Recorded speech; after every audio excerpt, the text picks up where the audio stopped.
Entrevistas, entretenimento, diversão. Xadrez Piraí, o seu lugar é aqui. E aí galera, Xadrez Piraí na área. Neste episódio de Sharkcast Entrevista, o nosso convidado de hoje é o mestre da Federação Internacional de Xadrez, Marcos Vinícius Torsani. Foi uma conversa divertida e com ótimas histórias. O mestre também compartilha suas experiências nas redes sociais, que o seu Instagram está bombando. A polêmica, digamos assim, fica por conta da lista dos melhores enxadristas da história. Confira tudo isso e muito mais em nosso canal no YouTube e também na plataforma de áudio da sua preferência. Meu nome é Mauri Júnior e sejam todos muito bem-vindos ao Sharkcast, o podcast Xadrez Piraí.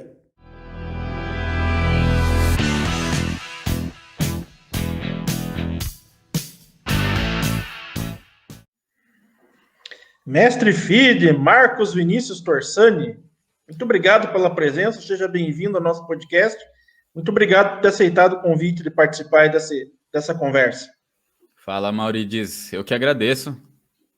Eu que agradeço aí o convite. Inclusive saudades aí de visitar o Paraná, né? Não vejo a hora de poder ir jogar os torneios aí de novo, que era um dos que eu mais gostava na época que estava tudo mais tranquilo. Verdade. Vejo a hora de voltar por aí. Sempre gostava de realizar os eventos, estou sentindo muita falta também de ir lá no meio da quadra, lá gritar tantos minutos para o início da rodada, também, porque faz uma falta danada isso, cara, né? E a gente tinha aqui o circuito dos Campos Gerais, e movimentava a cidade, movimentava a região, era muito interessante. Aí cada etapa dava 180, 200 pessoas jogando, então para a cidade era bom, para o xadrez era bom. Então, puxa vida, a gente sente realmente muita falta desses torneios aí.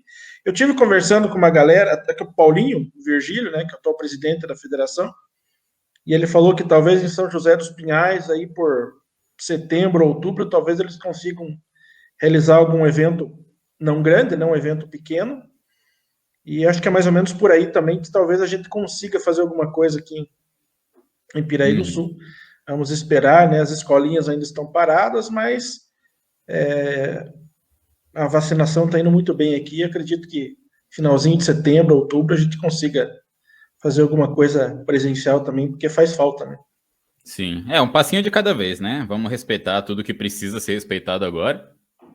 Sem certeza, mas vamos né? dar um passinho de cada vez para ir matando essa saudade aos poucos. Eu já joguei o Campos Gerais, inclusive, não sei se você lembra. Lembro. Joguei 2 etapas em Jaguariaíva e aí em Piraí do Sul, inclusive. Sim, eu lembro. Em 2015. Porque até a gente vai tocar nesse assunto depois, mas já meio que se adiantando, acho que você jogou por São José dos Pinhais, jogos abertos e tal, 2015, 2016, se eu não me engano, né? Isso, 14, 15 e 16. 14, 15 e 16. Uhum. São José que é uma equipe muito tradicional aqui, tem um trabalho muito bacana lá. Acho que hoje quem está à frente ali é o Gustavo Orokoski, que está lidando com as escolinhas lá e tal, enfim. Mas aí, como é de praxe, vamos falar um pouquinho sobre o seu início, Marcos. Como que o xadrez surgiu aí na sua vida? Foi pelos pais, familiares? Foi em algum projeto escolar ou projeto aí municipal da cidade e tal? Conta um pouquinho pra gente como é que foi esse seu primeiro contato com o xadrez. Comparado com jogadores assim da minha faixa de idade que cresceram comigo, eu tô com 30 anos hoje, que cresceram comigo, e até os mais novos que vieram depois, eu comecei relativamente tarde, né, pro que consideram ali importante, mas não tão tarde assim, né? Eu comecei a jogar com 7, aprendi a mexer as peças de 6 para 7, e aí foi com uma tia minha. Foi no final de semana que eu passei na casa de uma tia minha e ela já tinha me entretido de todas as formas. E eu, criança, bagunceira e hiperativa, já não estava cansado por nada. E ela não sabia mais o que fazer comigo. Aí ela achou lá na casa dela mesmo aqueles tabuleiros de madeira que vem com as pecinhas de plástico dentro, sabe? Que normalmente é cor de madeira e meio verde, com pecinha de plástico dentro, que vem com as regras dentro também. Bem igual tem de várias marcas de jogos, da Estrela, da Grow, da Gulliver, que eram as marcas que tinham na época. Ela achou um tabuleiro desses lá em casa e foi na casa dela e foi aprendendo e me ensinando ao mesmo tempo. A gente foi lendo o livrinho de regras juntos e ela foi me aprendendo e ensinando ao mesmo tempo, e aí basicamente ali foi meu primeiro contato. Ali que eu descobri que era um checkmate, que o cavalo anda em E, que o cavalo andava em L, né, que era ali cada uma das pecinhas. O meu primeiro contato foi ali no final de semana em que minha tia já não sabia mais como me entreter e aí achou um tabuleirinho de xadrez. Gostei bastante logo de primeira, né? Logo de primeira eu gostei bastante, mas gostei como qualquer um outro jogo. Né? Gostei como outros jogos que eu gostava de jogar, né? Tanto mais físico assim, né? Como futebol, adorava, sempre gostei bastante de jogar bola, quanto outros jogos até de tabuleiro mesmo, de os bancos imobiliários da vida, gostei como qualquer outro jogo. Né? Eu fui pegar paixão por xadrez mesmo, um pouco mais velho, quando eu tinha de 12 para 13, quando eu comecei a entender, comecei a descobrir que era considerado um esporte mesmo, sabe? Que tinha torneio, que tinha clube, que tinha federação, campeão estadual, campeão brasileiro. Fui conhecer alguns nomes ali do xadrez mundial, ali que eu comecei a me apaixonar pelo xadrez mesmo. Dá para falar que meu começo foi mais ou menos assim. Eu aprendi com 7, mais como um jogo mesmo, mas aí eu peguei paixão mesmo com os 12, quando eu comecei a entender realmente o mundo inteiro que tinha por trás disso. Entendi. Tipo, você falou que foi começar, digamos, a gostar do xadrez ou a jogar, aí a partir dos 11, 12 anos, né? Isso, de 12 tipo, para 13. Aí a partir desse momento você já começou a competir daí ou não? Procurar alguns eventos para jogar e tal? Por aí, pelo menos torneios escolares. O primeiro torneio que eu joguei na vida foi em uma... Eu não sei se é o mesmo nome que tem aí no Paraná. Vocês usam o nome Bomboniere para aquelas lanchonetes que vendem... Que é meio que uma lanchonete, mas que vende doce, na maior parte das vezes. Doce, sorvete, essas tranqueiras que criança gosta. Olha, eu vou te contar que eu não tenho certeza. Sim, as lanchonetes que costumam vender mais doce, sorvete, sim. Coisa que criança agora e que não devia comer tanto, mas come. Né? E eu adorava também. E aí o dono dessa lanchonete, ele gostava muito de xadrez. Um dia eu tava passando de bicicleta ali no bairro, em Itaquera, aqui em São Paulo, e que é onde toda a minha família é. E aí tinha uma galera jogando xadrez, e é uma coisa que a gente não via muito. Né? Tipo, muita gente assim jogando xadrez numa esquina ali da periferia de São Paulo. E eu já gostava, eu lembrava que eu sabia jogar, eu fui ver o que era, eu já conhecia os caras, e aí eu vi que eles estavam organizando um campeonato, eu falei, vou me inscrever. E era um torneio, eu lembro que foi um torneio de 20 pessoas. A gente não sabia muita coisa sobre organização de torneio, sistema suíço, não sabia nada disso. E aí, o torneio durou 2 meses, era estilo brasileirão. As rodadas eram de fim de semana, sem relógio. Sem relógio, as rodadas eram fim de semana, 2 rodadas no sábado, 2 no domingo, todos contra todos e de volta. Aí o torneio durou 2 meses, eu era o participante mais novo e eu ganhei o torneio. Eu tinha 12 anos na época, eu era o participante mais novo e ganhei. E aí eu sempre fui muito competitivo, aquilo já me animou bastante, sabe? Que aí depois daquilo, teve um amigo da família lá, o seu Expedito, que inclusive ele joga xadrez até hoje também, que ele já conhecia a minha família e eu fui descobrir ali que ele era apaixonado por xadrez também. Aí ele que me levou para os meus primeiros torneios. Ele que me apresentou, por exemplo, os festivais escolares que tinham ali na região, e ele que me apresentou, por exemplo, o Clube de Xadrez São Paulo, que foi onde eu joguei os primeiros torneios escolares, e aí depois disso foi onde eu passei boa parte da minha adolescência. Então, basicamente, ali dos 12 aos 15, eu joguei, na grande maioria, só torneios escolares, e aí comecei a jogar torneios maiores mesmo, até os torneios para obter rating feed com 15 para 16. Então, entrei nos torneios oficiais um pouco mais velho, só que entrei de cabeça, né? Eu aproveitava qualquer oportunidade que eu tinha para jogar. Mas daí, a partir daí mesmo, você já começou a pensar em alçar voos mais altos aí na modalidade? Sim, aí não parei mais. Quando eu comecei a entender, né? Quando eu comecei a ver que eu gostava bastante daquilo e que eu tinha algum talento, alguma aptidão, sabe? Que eu tava me dando bem ali e evoluindo num nível até que bom. Aí foi quando eu comecei a me interessar. Foi quando eu comecei a me interessar mais até de ter como uma possível profissão, né? Na época eu não considerava ter o xadrez como profissão principal, né? Até porque era difícil ter o apoio da família, né? Tipo, a gente já sabe às vezes como é que fica a cabeça da família. Nossa, esse moleque não faz mais nada, tá só jogando xadrez. E a escola, mas eu ia super bem na escola, sabe? Eu continuava indo super bem na escola, só que aí sempre dá aquela coisa, né? Nossa, será que ele vai querer largar tudo para jogar xadrez, não sei o quê? Então, eu ainda pensava em estudar para fazer uma faculdade e tudo, que foi o que eu acabei fazendo, né? Eu posso ir contando aos poucos.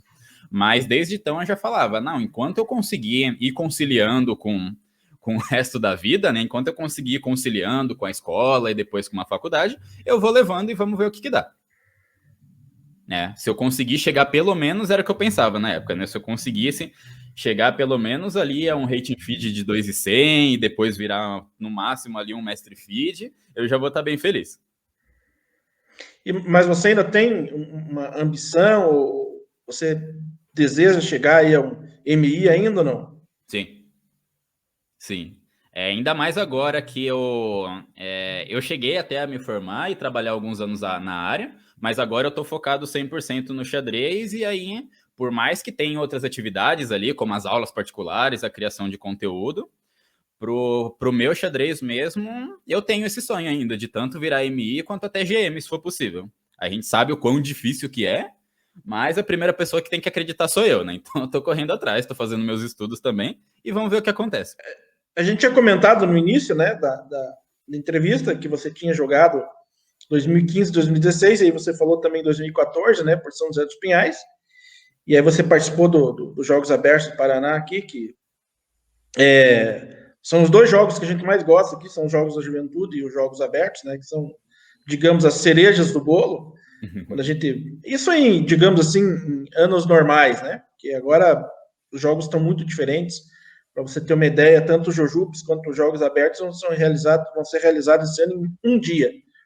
Né? Então, a gente tem que entender, a gente pode não concordar, mas tem que entender nesse momento, que é o que foi possível fazer para que os jogos aconteçam, e a gente espera, logicamente, que a partir do ano que vem, o mais breve possível, aí as coisas voltem ao mínimo normal, né? Digamos assim, falando também desses jogos, que eram jogos sensacionais, né? Sim. Mas antes de ter participado desses eventos aqui, representando São José dos Pinhais, você já conhecia o xadrez do Paraná? Você participou de algum evento antes por aqui? Sim, o primeiro torneio, acho que da vida, que eu joguei no Paraná foi em Matinhos. Em Matinhos, em um dos hotéis ali de Caiobá, que foi o Brasileiro Sub-16 de 2007.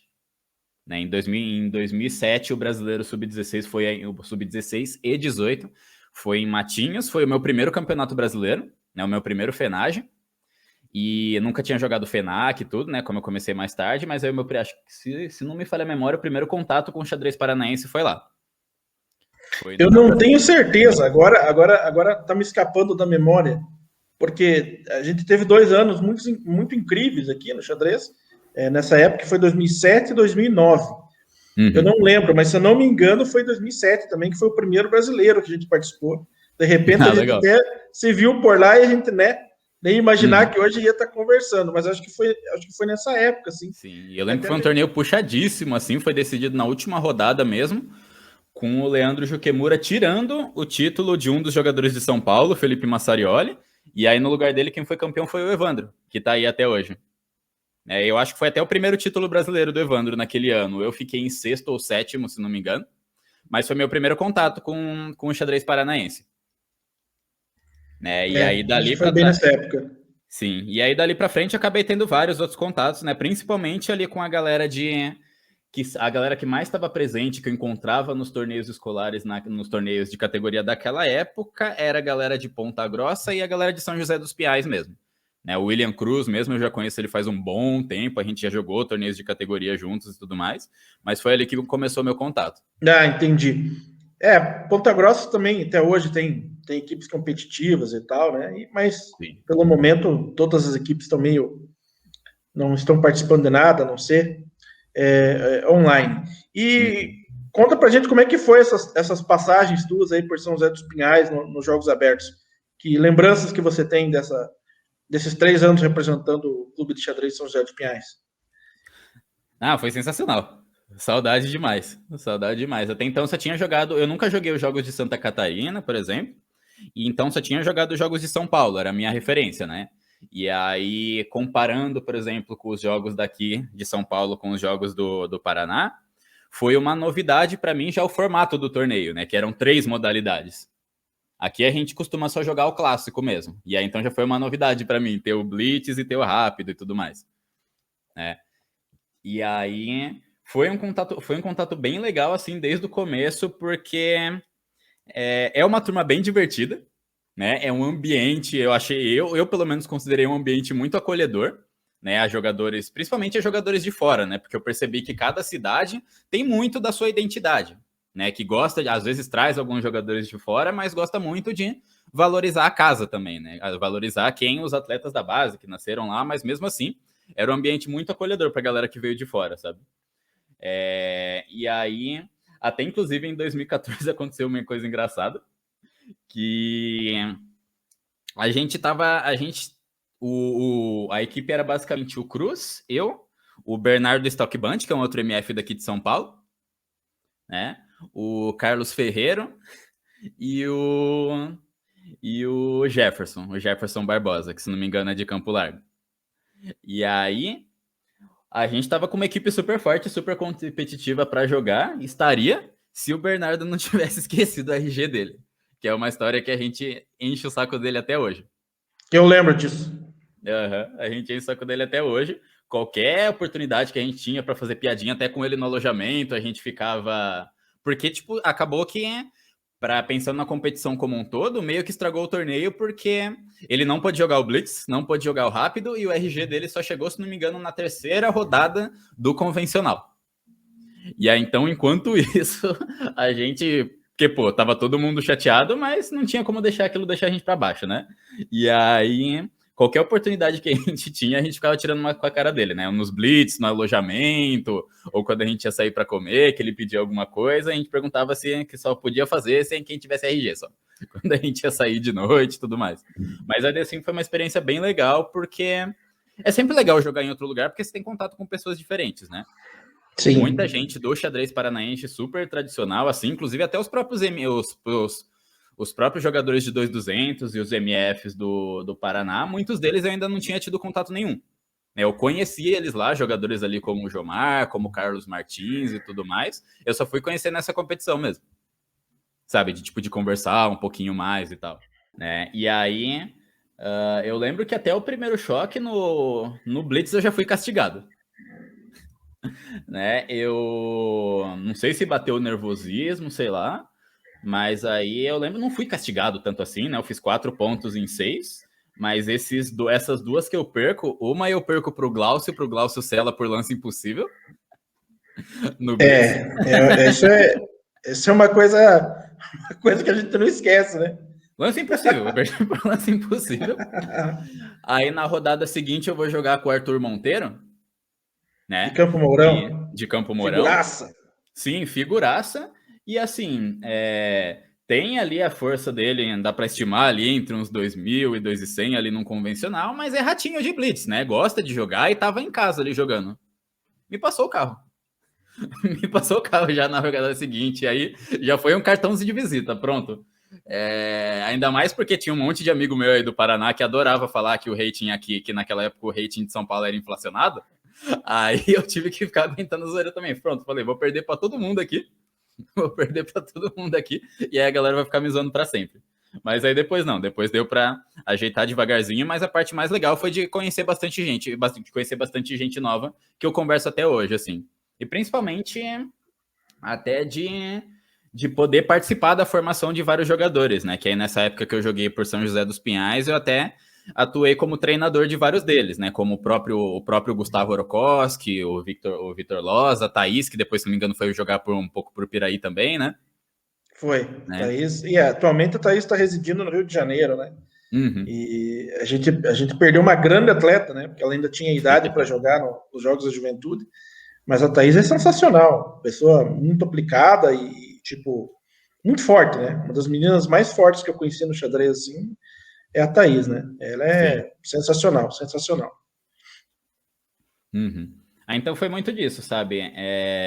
Os torneios em si foram bem legais, a confraternização entre vocês também, né? Mas acho que o que eu mais levei mesmo foram as pessoas, sabe? Ter conhecido bastante gente diferente e ter feito contato tanto pessoal quanto profissional, né? Que eu levo até hoje.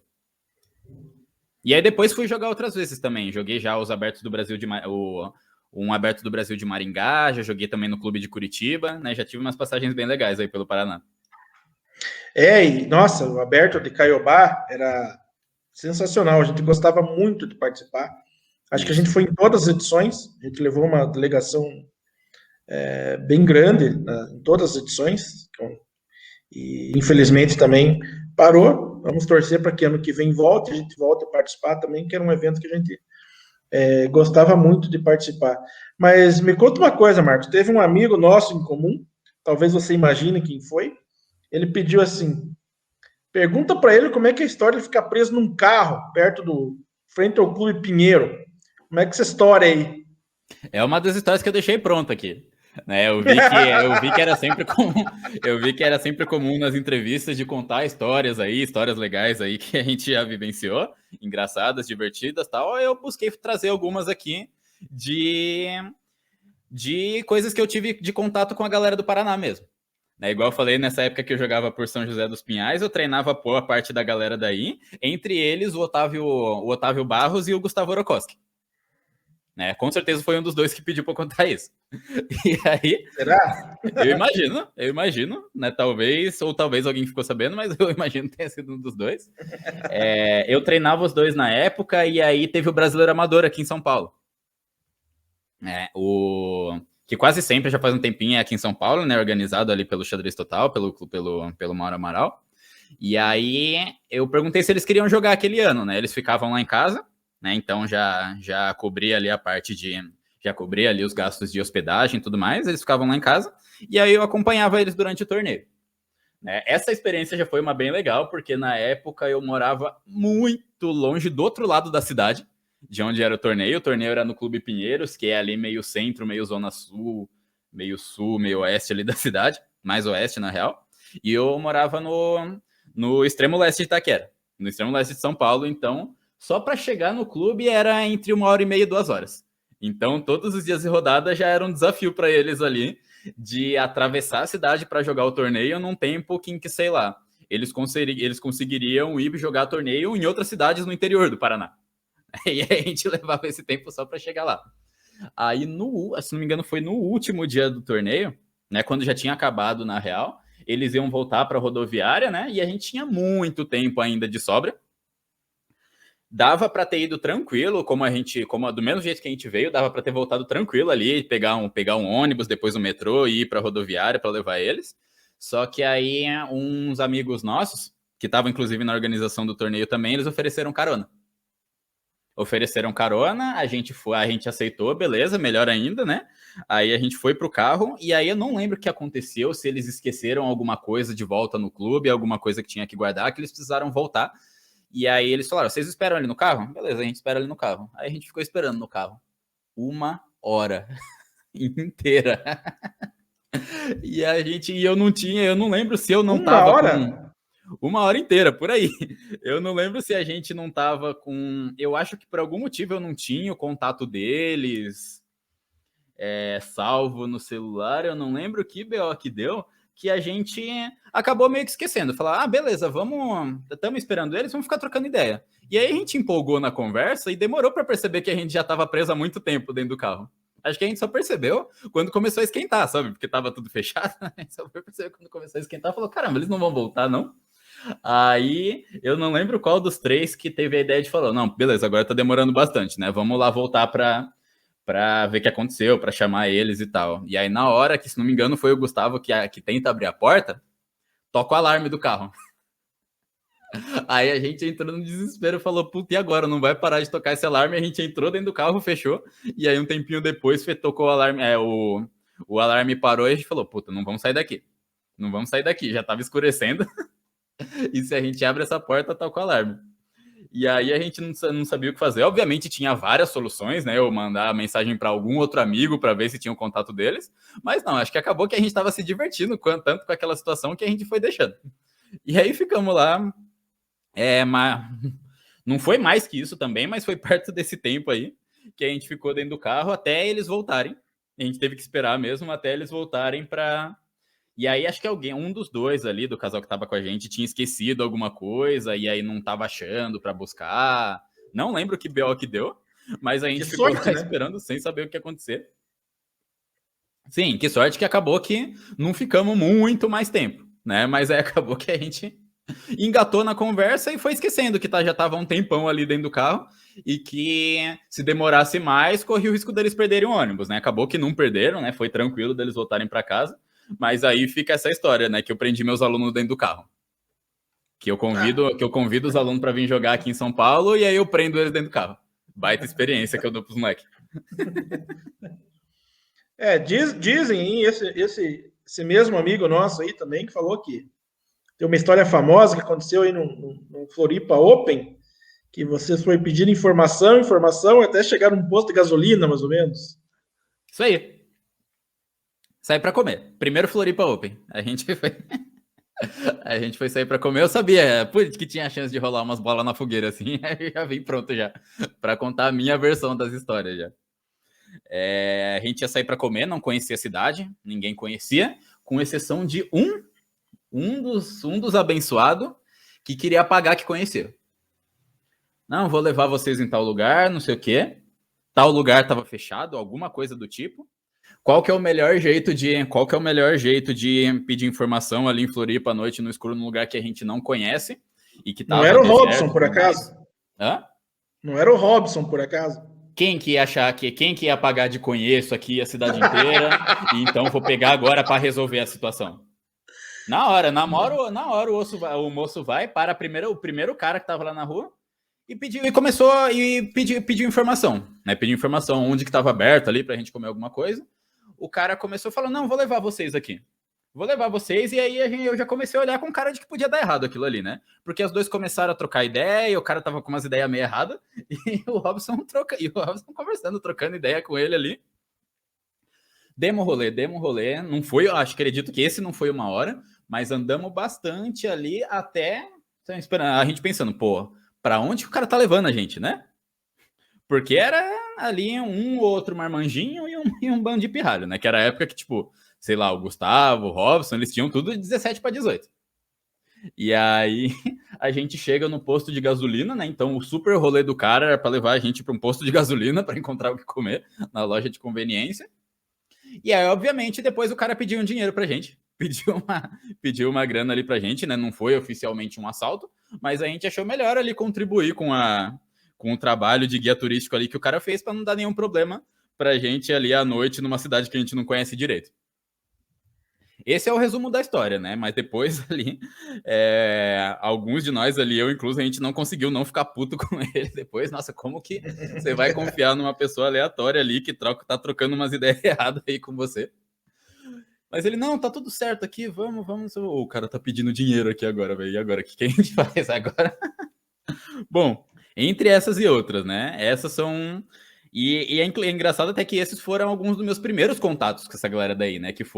Esse foi o Floripa Open de 2015, e com alguns da equipe lá de São José, acho que até com o próprio Robson, era a segunda ou terceira vez que eu já estava conversando com eles, e já dava esse tipo de história, sabe? A gente se entrosou super rápido, a ponto de já dar para um tirar sarro do outro desde o começo, um ficar bravo com o outro desde o começo, mas sim, teve essa aí também. Eles são muito divertidos. São muito divertidos. Sim. E falando agora um pouquinho aí das tuas redes sociais, o teu Instagram tá bombando, tá muito divertido, a gente sempre acompanha e tem aquelas perguntinhas aleatórias, aquelas músicas muito legais lá, aquelas paródias e tal. Antes você, não sei, me corrija se eu estiver errado, mas antes você, assim, antes de começar com essas perguntinhas aleatórias ali, aquelas músicas bem legais ali para ensinar, para falar de algumas coisas, você não aparecia, não gostava tanto das redes sociais, e daí, de repente, teve esse boom, assim, digamos, com essas paródias e tal, e com aquelas brincadeiras tuas. Era mais ou menos isso, e como que foram surgindo as ideias para fazer essas paródias ali e tal, que são muito, muito engraçadas, muito legais, diga-se de passagem.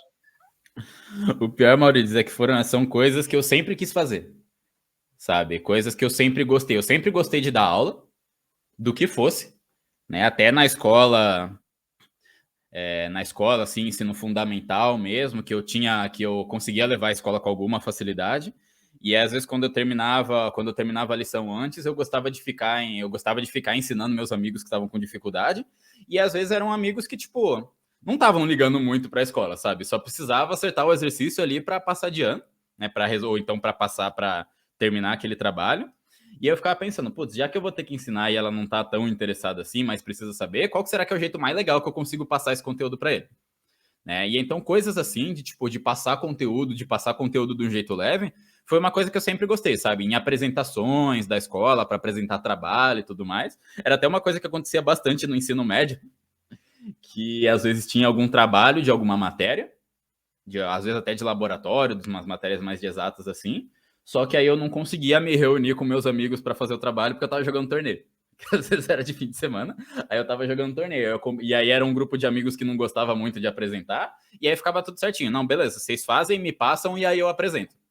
Sabe, sempre foi uma coisa que eu gostei muito, mas aí foi sempre uma atividade que eu não consegui focar tanto, né? Porque na época da faculdade, além da faculdade e do xadrez competitivo mesmo, eu já estava atuando como treinador, né? Eu já estava atuando como professor particular. E aí, então, não sobrava muito tempo, assim, para cuidar de rede social, para tentar fazer um trabalho mais ativo nisso. E aí, depois que eu me formei, eu comecei a trabalhar na área, e aí isso com as aulas particulares já tomava todo o meu tempo, praticamente. E eu simplesmente não conseguia, sabe? E aí eu comecei, muito da galera ali que já tá gigante hoje no YouTube, o próprio Cricor, o Evandro, os Rafaéis, sei lá, né? Tanto o Leite quanto o Chess, quanto o próprio Leitão agora. Eu acompanhei o trabalho deles do comecinho, com bastante vontade de fazer também, mas não conseguia parar para fazer, né? Mas aí agora em 2021, que não deu certo de eu continuar no meu emprego da área, porque eu até sabia fazer as coisas, né? Eu me formei em engenharia, né? E estava trabalhando na área até então. Mas não era a minha paixão, sabe? Nunca foi minha paixão. Por mais que eu tinha ali as competências para fazer os outros trabalhos, minha paixão sempre foi xadrez. E aí já faz tempo que eu tinha esse sonho de trabalhar só com xadrez, mas sempre fica aquele pezinho atrás, né? De sair do emprego de não estar em um emprego mais estável para arriscar tudo num empreendimento como esse. E aí então eu acabei começando quando eu não tive opção mesmo. Né? Quando eu tive que sair da empresa, eu falei, não, então agora que eu estou nessa situação, vamos focar nisso. Vamos focar só nisso. Eu tinha, sempre dá aquele pouquinho de medo, né? Mas eu percebia que sempre que eu fazia esse tipo de coisa, mesmo às vezes em intervalos de torneios ali, ou então nas aulas com meus alunos, as pessoas costumavam gostar. Eu falei, vamos tentar então, ainda mais que agora que tá com todo esse hype do xadrez aí, né, já tinha rolado o Gambito da Rainha, já tinha rolado tudo isso, e o xadrez estava crescendo bastante na internet, eu falei, vamos tentar, vamos pegar todas essas coisas tontas que eu tenho dentro da cabeça, né, e essa forma mais divertida aí de passar conteúdo pra galera, e colocar para fora. Porque isso até que você falou é uma coisa que eu percebo de muitas pessoas até quando eu fui aí pro Paraná, né, porque quem me vê em torneio, aí é outra pessoa. Normalmente em torneio eu tô ali super focado, e aí eu já cheguei a ver algumas pessoas falarem que achava, que me considerava como um dos jogadores mais sérios do Brasil, um dos mestres mais sérios do Brasil. Pelo perfil ali que eu tô quando eu tô jogando minhas partidas, sabe? Meio mais de cara fechada, mais concentrado ali e tudo mais. Mas aí quem me conhece um pouco mais, quem já teve um contato um pouco maior, às vezes até se arrepende da intimidade, sabe? Porque esse que eu tenho mostrado aí nas redes sociais é o que quando eu me sinto mais à vontade, é o que eu gosto de fazer mesmo, sabe? De passar conteúdo, de passar as coisas que eu sei para as outras pessoas, de um jeito tanto didático quanto leve e divertido, sabe? Que são os elogios que eu mais costumo receber. Aí eu falei, já que tá dando certo, vamos continuar, né? Aí começou no Instagram e agora eu tô conseguindo já fazer umas lives na Twitch, soltar uns vídeos no YouTube, e aí vamos ver até onde vai. Mas foi bem por isso, sempre foi uma coisa que eu gostei muito de fazer, mas que me faltava tempo, me faltava prioridade mesmo, e agora tá dando para focar só nisso. E você tem feito isso no Instagram, ou na Twitch e TikTok também ou não? No TikTok ainda não entrei, mas eu tô pensando em começar a colocar umas coisas lá também. A galera fala bastante do TikTok. Uhum. Até a gente tava pensando em criar um TikTok também pro clube aqui e tal, mas a gente ficou nessa, não, vamos criar, a gente tá estudando uma forma, mas a galera fala muito bem, diz que é muito divertido também, como você falou, o formato já é para isso, né, para ser divertido. Uhum. Mas aí Marcos, a parte da ideia, sim. Sim, mas Marcos, além do xadrez, você tem algumas outras atividades assim que você faz? Como que é o Marcos aí fora da seara enxadrística aí? Como que é o dia a dia aí? Não tem, né? Não tem. Bob Fischer. Minha vida, não tem Marcos fora do xadrez. Agora, no momento que a gente está vivendo, isso é um pouquinho mais verdade, né? Por ter que ficar boa parte do tempo preso dentro de casa, então boa parte eu aproveito para focar no trabalho mesmo, né? Mas pensando em outras atividades assim que eu tanto gosto quanto já me envolvi ou me envolvo, foram as próprias atividades da área de engenharia, né? Que foi a área que eu me formei e trabalhei uns anos na área, o que me tomava boa parte do tempo antes. E como dá para perceber um pouco em alguns dos stories, em alguns dos posts lá no Instagram, eu gosto bastante de música. Eu aprendi a tocar violão mais ou menos na mesma época que eu comecei a jogar os torneios de xadrez, ali de 12 para 13 anos. Aprendi sozinho, né? Ganhei um violão ali, acho que de Dia das Crianças, alguma coisa assim. E aí aprendi sozinho com as revistinhas de cifra da banca. Sabe? Aí o meu primeiro violão, acho que eu só fui trocar uns 10 anos depois, né? Eu ganhei ele em 2003 e ele durou ali até 2015, mais ou menos. E aí eu sempre gostei, sabe? De aprender instrumentos novos, né? Embora ainda não tive oportunidade para aprender tantos, né? Então eu foco mais nos que eu tenho, né? Hoje eu tenho aqui um violão e um cavaquinho. E aí são os que eu já domino um pouco mais hoje, mas sempre que dá para pegar algum instrumento novo e ficar brincando, eu pego. Então música é uma parte que me anima tanto, sabe? Sempre que possível eu tô ouvindo, eu gosto de vários estilos diferentes, esses estilos já mudaram várias vezes também. Dá até para perceber pelo Instagram, né, que eu sempre coloco uma música de algum ritmo diferentão ali. Até de vira e mexe alguém me pergunta como que você consegue achar música para tanta situação diferente. Então, música é uma coisa que eu gosto bastante e praticar esportes também. Né, sempre gostei muito de futebol, por exemplo, né, tanto de ver quanto de assistir. E por ter nascido em Itaquera, né, eu acabei aprendendo o que era Corinthians antes de saber o que era futebol. Né, eu devo ter aprendido o que era Corinthians quando eu tinha ali uns 4, 5 anos, mas só fui entender o que era futebol mesmo quando eu tinha uns 7, com a Copa do Mundo de 98. Que aí foi quando eu fiquei apaixonado por futebol mesmo, queria saber mais e tudo. Então, não foge muito ali do tradicional, mas essas são algumas atividades que eu gosto bastante, né? Tanto de praticar esportes quanto de ouvir e fazer música. E você conhece o estádio deles lá, do Itaquera? Uhum. Sim. Eu vi ser construído, né? Porque pensando ali no tamanho de São Paulo, o Itaquerão é bem pertinho da minha casa, da casa que eu cresci, né? Então a gente pôde ver o estádio sendo levantado, né? Lá para 2011, 2012, a gente tirou foto lá no estádio quando estava sendo construído. Mas curiosamente eu só fui ver jogo lá bem depois. Acho que o primeiro jogo que eu fui ver no Itaquerão foi já em 2017, quando já tinha passado a Copa, já tinha passado tudo. Eu vi alguns documentários que eu sempre gosto, eu adoro futebol também. E eu vi, acho que foi no YouTube, foi uma matéria, não lembro de qual canal, mas era sobre os estádios mais bonitos do Brasil. E aí, na época, acho que falaram sobre Itaquera, falaram sobre o do Grêmio, do Atlético Paranaense, do Palmeiras. Sim. E tal. E ali, a parte interna ali do Itaquera é muito bonito. Eu achei muito bonito o estádio. Sim. E acho que também é o melhor gramado do Brasil, né? Pois é. A parte externa, né, a estrutura, quando você vê de fora, divide um pouco opiniões. Né? Tem gente que gosta daquele estilão. Parece uma impressora, né? Tem gente que gosta daquele estilão mais aberto, tem gente que acha bem feio. Eu mostrei pro Gustavo e pro Otávio quando eles estavam lá em casa para jogar o torneio. Obviamente, clubistas que falaram, não, do Atlético Paranaense. A arena é bem melhor. Isso aí é lixo perto do estádio. Mas a parte interna é sensacional. Eu não conheço o atleticano. Eu sou flamenguista atleticano. Mas eu não conheço a arena ali por dentro. Eu acho que a única vez que eu passei por perto, estava fechada a visitação e tal. A gente foi meio fora do horário lá. Eu lembro que eu entrei na loja para comprei uma camiseta lá, uma jaqueta, se eu não me engano. Mas o Gustavo sempre está convidando para ir lá, né? O William Cruz também, Maurício, vamos combinar e tal. Porque eles são bem fanáticos mesmo, né, pelo Atlético. Sim.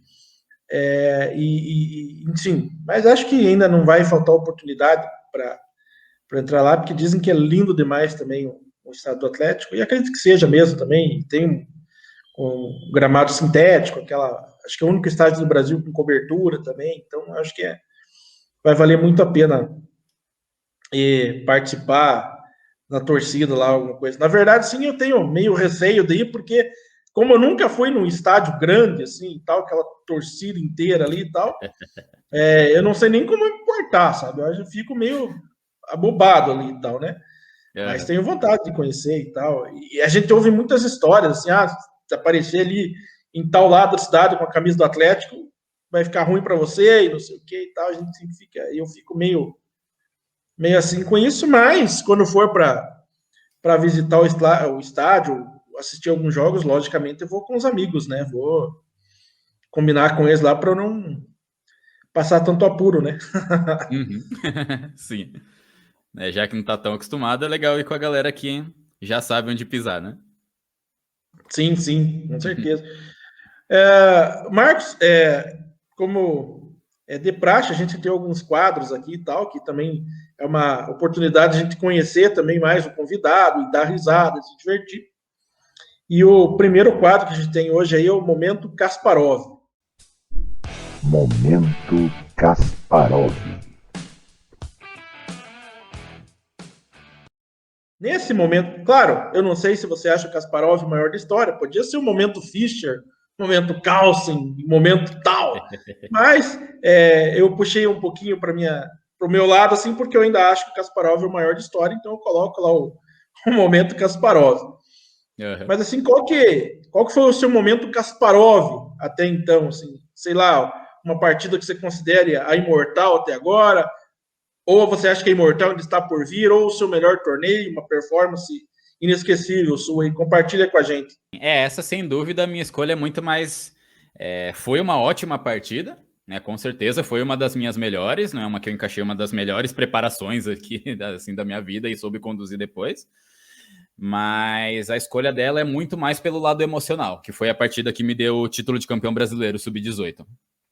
Foi em 2009, que o FENAGE foi em Fraiburgo, e é claro, ainda tem o sub-20, mas sempre tem aquela coisa da galera que tá ali na competição, de querer levar pelo menos o 18, né? De conseguir ganhar o último, entre aspas, o último torneio de categoria.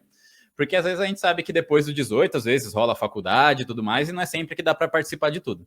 Tanto que aquele foi meu último torneio de categoria mesmo. E aí, na última rodada, a partida que me dá o título na última rodada foi contra o hoje MI Vitor Chumiatsky, né, que na época ele era MF. E aí, se não me engano, o torneio teve ali o Evandro era o mesa 1, na época ele era MF. O Chumiatsky era o mesa 2, já era MF também. E eu era o mesa 3, na época eu tinha 2.100 de feed. E o Chumiatsky, ele jogou no sub-18, mas ele tinha 13. Ele tinha 13 e jogou o 18 mesmo e tava lá na mesa 2. E ia provavelmente ganhar o torneio, né, que o Evandro acabou empatando algumas partidas que deixou ele mais para trás na tabela, mas provavelmente ele ia ganhar o torneio. E é uma coisa que a gente não queria, sabe? Foi bem engraçado que veio que, tipo, normalmente nesses torneios de categoria, rola ali as panelinhas dos estados, né? Não, Minas é melhor, Paraná é melhor, São Paulo é melhor, não vai perder para aquele paulista, não sei o quê. Nem mais na brincadeira que qualquer outra coisa, mas tem essa rivalidade. Mas aí foi legal que nesse torneio ninguém queria que o molequinho mais novo ganhasse o sub-18. Então toda a torcida ali estava a meu favor. E aí, pô, era uma época que a gente... todo mundo é novo ainda, né? Mas na época ali com 18 anos, a gente tem bem mais energia, né? Então eu tinha uma energia que eu não teria, que eu acho que eu não teria hoje, que foi de praticamente virar a noite preparando, sabe? Olhar o máximo de partida que eu conseguia ver ali do Chumi e virar a noite preparando, porque a gente foi para a última rodada ali com ele com meio ponto a mais, ele só tinha empatado uma, e eu tinha perdido a terceira rodada para um amigo meu até, que a gente jogava na mesma equipe de São Paulo, Gabriel das Neves. E aí, na última rodada, se eu ganho dele, eu provavelmente era campeão. Só se desse muito azar nos critérios de desempate, eu ia acabar perdendo o título, né? E aí foi uma super preparação. Ele era bem mais forte que eu, né? Mesmo com 13 anos, ele já era bem mais forte que eu. Um pouco depois ele já passou 2.300, mesmo que ele tinha virado MF em um Pan-Americano. Mas ele pegou a força rapidão, assim, sabe? Ele já era o número 2 ali de um sub-18. E aí foi uma partida em que eu consigo, uma partida que eu jogo de brancas, eu até tenho ela aqui fácil. E eu consigo acertar uma preparação muito boa, uma daquelas partidas que a preparação encaixa direitinho. E consegui conduzir a partida muito bem depois, sabe? Que, tipo, o que eu mais precisei controlar durante a partida inteira foi o nervosismo mesmo. Sabe? Eu não conseguia ficar parado na mesa. Eu dava meu lance e aí eu não conseguia ficar sentado. Eu levantava, ficava ali em volta, que é uma coisa que eu não tenho tanto hábito. Eu costumo ficar mais sentado na mesa e tudo mais, mas aquela foi uma partida que eu não consegui. Que o nervosismo estava bem à flor da pele mesmo, até porque eu sabia que, por mais que iam ter vários outros torneios, aquele torneio era uma oportunidade única. Ia ser basicamente ali o último Fenage. E aí, no final, deu tudo certo, né? Quando eu ganho a partida, vem o treinador da minha equipe lá da época me abraçar, a gente chora ali na arquibancada, foi super legal. Né? Então, de momento, o Kasparov, assim, embora depois que eu tenha virado MF, depois que eu evoluí mais, eu tenha jogado partidas tecnicamente melhores, aquela eu acho que é a que eu tenho como, até hoje, a melhor lembrança. Mais marcante, né? Com certeza. E você lembra? Com certeza, você falou que tem fácil aí. Que abertura que vocês jogaram? Como é que foi, assim, a preparação, as linhas? Sim, era uma época que eu jogava de tudo. Não era tão focado assim em ter uma abertura só, que é o que eu faço totalmente o oposto hoje. Então eu tentava me adaptar muito ao estilo do adversário, né? E eu acabei decidindo por jogar E4, e aí foi uma siciliana clássica, uma siciliana aberta na variante clássica ali, né? Que é quando que segue E4, E5, cavalo F3, cavalo C6, D4, C por D4, cavalo por D4, cavalo F6, e quando o cavalo C3, D6. Eu tenho ela até fácil aqui, né? Talvez até dê para compartilhar, para mostrar uns tequinhos dela rapidinho. Não sei se atrapalha. Se quiser, pode compartilhar aí. Essa é uma partida, inclusive, que não tá na internet e eu perdi a planilha. Em uma das mudanças de uma casa para outra, eu acabei perdendo a planilha mesmo da partida, e aí eu acabei reconstruindo ela de cabeça mesmo para poder salvar no computador, né? Que então, basicamente, essa aqui foi a siciliana clássica, que eu vi que ele jogava várias vezes, e aí eu percebi, aí eu tinha, nas minhas análises, eu vi que ele tinha um pouco mais de dificuldade contra essa variante aqui, que é conhecida como ataque sozinho, né? Que é um dos jogadores ali das antigas, da época do Fischer, por aí vai.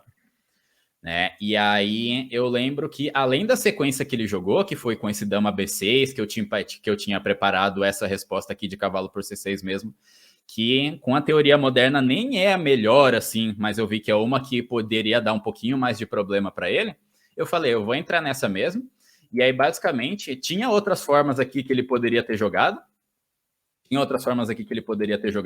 contra todas eu estava mais ou menos assim preparado de pelo menos conhecer alguma partida modelo daquilo. Aquele foi uma que realmente eu consegui fazer a lição de casa, o que é bem raro, né? Porque às vezes acontece do seu adversário simplesmente buscar fugir de uma preparação numa situação daquela. O Schumi poderia ter jogado várias outras coisas que ele costumava jogar, até contra peão de rei, mas ele acabou escolhendo por essa mesmo. Então, precisou dar muita coisa certa ao mesmo tempo, sabe? Para eu conseguir pegar aquele título para mim mesmo. Porque basicamente uma das ideias dessa posição das brancas fazerem essa troca aqui em C6, que normalmente não é tão boa, né? Porque os peões vêm para o centro tal, e dá uma vantagem maior ainda de peões no centro para as pretas, é que eu consigo uma boa formação de peças mesmo quando eu coloco aqui o outro bispo em B2. Que aí, olhando pelo menos visualmente, dá para ver que os dois têm bastante chance de ataque, sabe?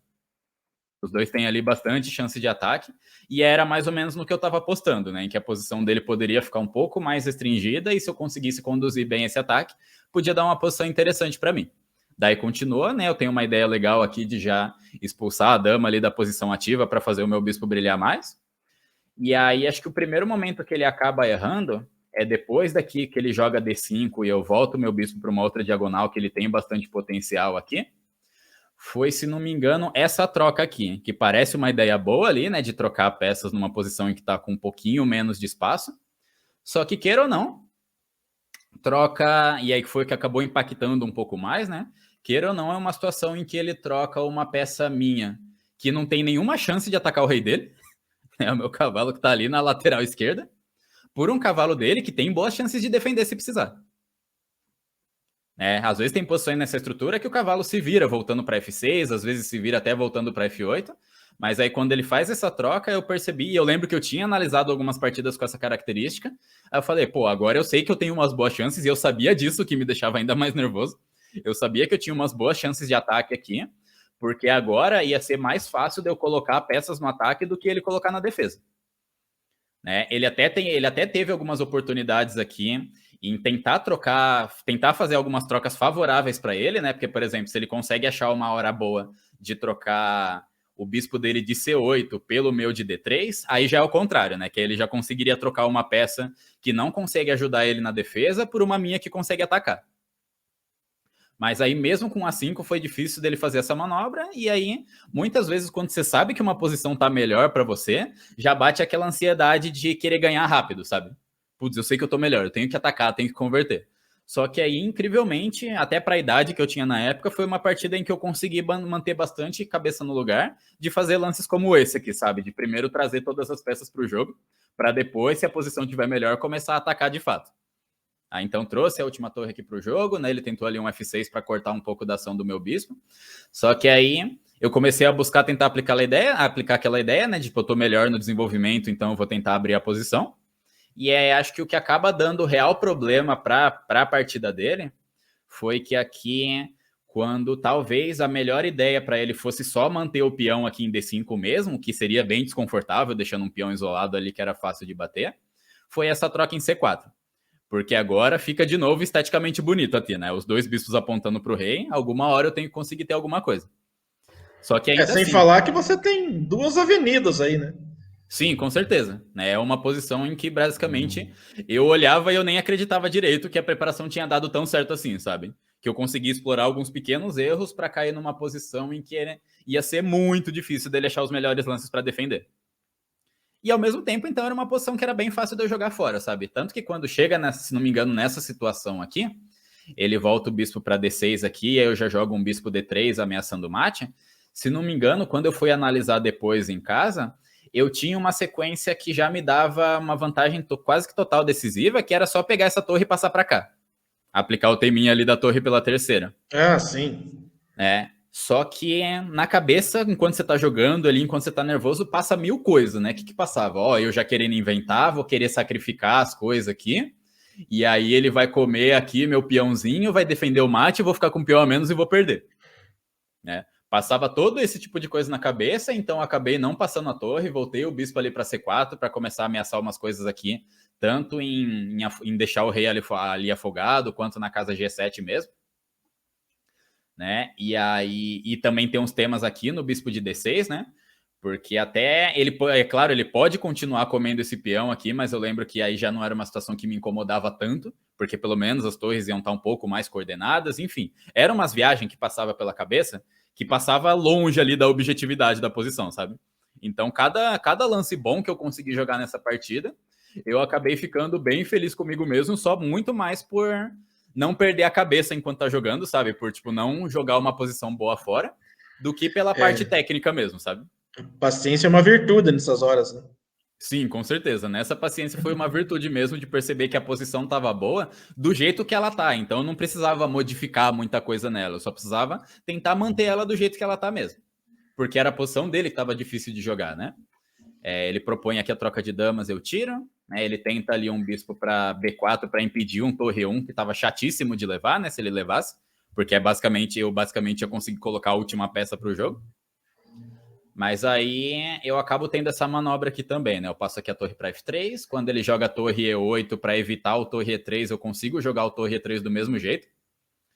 Porque se ele troca tudo aqui em E3, eu tenho um mate lá no fundo com a outra torre, né? Se ele toma aqui dama E3, torre E3, aí a última torre consegue dar mate lá no fundo. Então aqui até ficou tranquilo, né? Porque teria uma torre aqui dele em E3, que só conseguiria voltar para E8. Aí eu tomo. Sim. Mas aí mesmo com dama F8, eu já faço essa troca e volto minha dama para G5, que obriga ele a começar a voltar as peças, né? Porque eu tô ameaçando aqui torre D8. E aí quando chega esse bispo F8, minha seta começa a subir, a dele tava já no apuro também, e aí começa a me dar um bug de não achar uma sequência concreta que ganha, aí eu comecei a avançar esse peãozinho, que acabou dando certo mesmo, né? Foi H4 torre D7, rolou essa troca aqui, e aí aqui os dois já estão fazendo lance no apuro, Mas aí depois desse dama H5, desse H5, dama E1, rei H2, dama F2 atacando esse bispo, aí eu lembro que essa é uma posição aqui em que já estava na minha cabeça, eu já estava com essa ideia, porque eu tenho o bispo por G7, né? Bispo por G7, bispo por G7, dama D8 cheque, aí ele volta os bispos ali para a 8ª fila, eu vou tomando e no final é mate. Né, o bispo volta ali para F8, aí eu tomo com a minha dama o bispo aqui em F8 e já é mate. Mas aí, nossa, eu tinha ali mais ou menos uns 7, 8 minutos no relógio, eu devo ter calculado dessa sequência super curta aqui e que já estava na minha cabeça umas 5 vezes. Só para ter certeza, só para ter certeza que realmente era aquilo que... mas sim, mas tem momentos até que quando você vai fazendo a calculadora para ter certeza que 1 mais 1 é 2, né? Então, sim. É aquela história, né? A gente fica meio bolado quando a sequência... Nossa, mas deu tão certo aqui, mas é verdade. Não, deu certo mesmo? Peraí. Sim, ainda mais porque a gente costuma ter muito mais história para contar daquela posição que a gente está totalmente ganho e joga fora, que eu quis ter certeza que essa aos 47 do segundo tempo não ia ser mais uma delas. Eu tive uma partida esses dias... Tudo certo mesmo. Não, foi uma bela partida. Esses bispos aí transformou ele aí... ficou feio para ele, né? Você colocou o episcopado inteiro em cima dele e aí teve sérios problemas. Parabéns, é uma partida muito bonita. Inclusive, eu vou passar a descrição dessa partida depois na descrição do podcast, porque também a turma que vai escutar no Spotify e tal, no Google Podcast, aí vai estar a descrição lá também. Mas sim, já deixa no jeito, né? Mas eu buguei esses dias, Marco, eu fiquei assim de cara. Eu estava jogando com um atleta nosso e tal, e eu cheguei numa posição muito confortável, que eu podia sacrificar um bispo lá e tal, e eu vi a sequência. Não, a sequência é essa, ele vai ter que dar a dama pela torre, e vou ficar com dama contra a torre e bispo. Tá? Ótimo, uma situação assim que eu vou acabar ganhando, né? Uhum. E aí eu fiz o lance, sacrifiquei o bispo, ele e cheque, e aí ele defende com uma torre. Aí eu buguei, eu falei, mas não foi isso que eu pensei. Mas é muito simples, é só eu capturar a torre e a mata em 1. E eu não vi isso, porque eu fiquei focado naquele lance, tipo, não, ele tem que capturar com a dama, ele tem que me entregar a qualidade. E aí ele volta uma torre para F1. Aí eu buguei, aí eu fiz o mesmo lance para ganhar a dama, sendo que eu tinha mata em 1. Então, eu fiquei... Nossa, me deu um bug mesmo, sabe? Foi um branco, assim, incrível.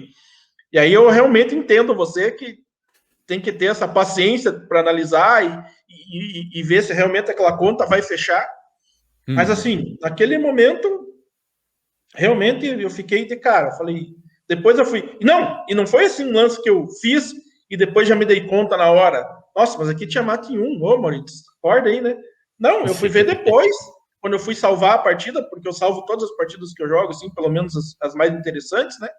Uhum. E aí fui passar e tal, baixei, fui dar uma olhada, eu falei, mas espera aí, por que cargas d'água eu não posso capturar essa torre aqui, né? Falei, então eu te entendo perfeitamente, mas foi uma partida muito legal.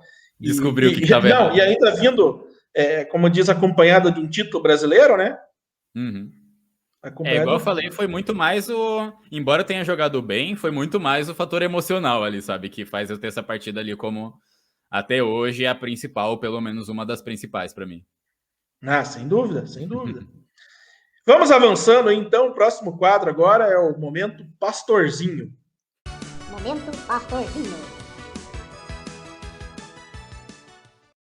O Momento Pastorzinho, como você deve imaginar, é totalmente o oposto do Momento Kasparov.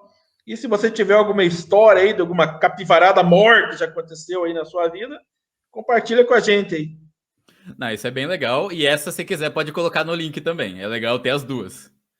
Né, que às vezes a gente tem que pensar ali, nossa, qual que é a minha melhor partida, qual que é a minha pior partida, ou o momento pastorzinho mesmo. Eu tenho muito bem definidas essas, né? A melhor foi essa que eu mostrei, e a pior tá aqui no jeito também, que foi num IRT. Manda lá, vamos passar aí. Num clube de São Paulo aqui na Hebraica, na Hebraica, que é um clube de São Paulo aqui, foi em 2011, né? Então, deixa eu ver. Na época eu tinha 2078 de feed. E aí era um torneio fechado, deixa eu ver se eu consigo carregar ela aqui. E aí depois você deixa o link também pra galera do podcast, eu te passo elas. Eu tô jogando contra um colega meu, o Jorge Facuri, um jogador daqui de São Paulo também. Eu tô de pretas aqui. Basicamente, era um jogador... Eu era favorito para essa partida, né? Que era... Se não me engano, acho que nessa época ele não tinha rating e ele acabou formando o rating nesse torneio.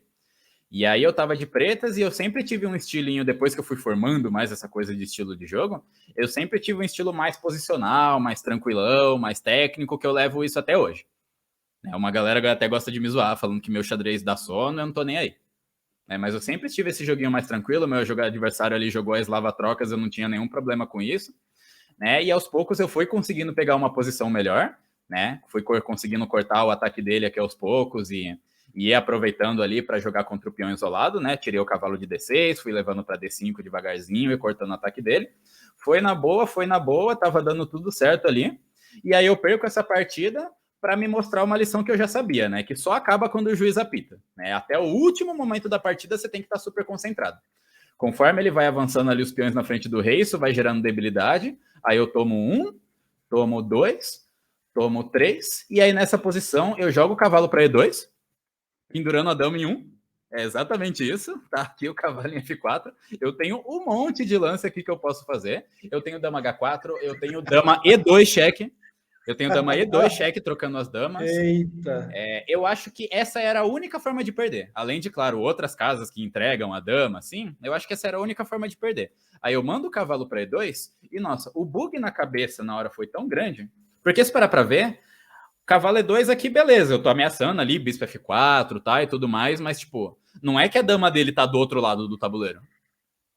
Ela tá me dando oi ali, tá na minha cara. Tá no meio do tabuleiro. Aí eu pego e jogo esse lance e aí já sabe, né? Na hora que você joga o lance, você vê tudo.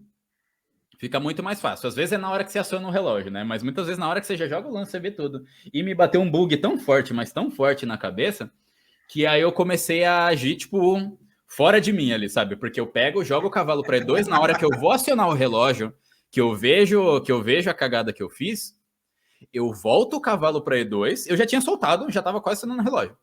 Eu volto o cavalo para E2, pego a dama, coloco em E2 e aciono o relógio. Com o meu adversário na minha frente. Deu um bug tão grande que eu falei, mano, não é possível que eu fiz isso. Que aí, sabe, sem pensar, eu peguei, voltei a peça, coloquei a dama em E2 e acionei o relógio. Obviamente, o adversário chamou o árbitro. A gente era até próximo, a gente era colega, tudo, jogava vários torneios. Era da mesma idade, né? Então jogava vários torneios de categoria juntos.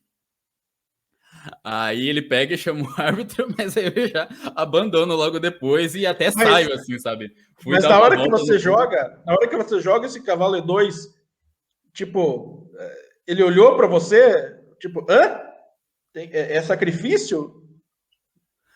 Não, apagou isso da minha mente. Eu não sei se ele olhou para mim, sabe? Eu sabia que ele tava na mesa, mas, tipo, eu jogo o cavalo E2 e eu continuo aqui no tabuleiro sem acreditar no que eu fiz, sabe? Aí eu pego e volto o cavalo para E2 e tudo, só que não tinha o que fazer, né? Mesmo se ele não tivesse na mesa, eu ia ter que abandonar depois, porque não ia ter jeito. Então não dá nem para falar que eu lembro qual que foi a reação dele, porque deu um bug tão forte ali na cabeça que meio que apagou da memória, assim. Eu só lembro de eu até querer voltar o lance ali, só que não tinha o que fazer, né? Não tem essa. Eu super entendo isso que você passou. Eu super entendo isso que você passou, porque eu tenho um quadro no nosso canal no YouTube que chama-se Maurits, o Destruidor, do próprio jogo. Enquanto eu tô com partidas sensacionais, partidas assim que eu joguei razoavelmente bem, consegui uma vantagem bem interessante, e aí de repente teve um caso que foi a primeira que eu coloquei nesse quadro, que é um jogador, Éder Rubenhens, um dos principais jogadores aqui de Piraí, foi o primeiro tricampeão do Municipal e tal, e eu era freguesão dele, né? Freguesão e tal. E aí chega numa partida, que é uma Copa dos Campeões, que reúne todos os campeões do ano, né?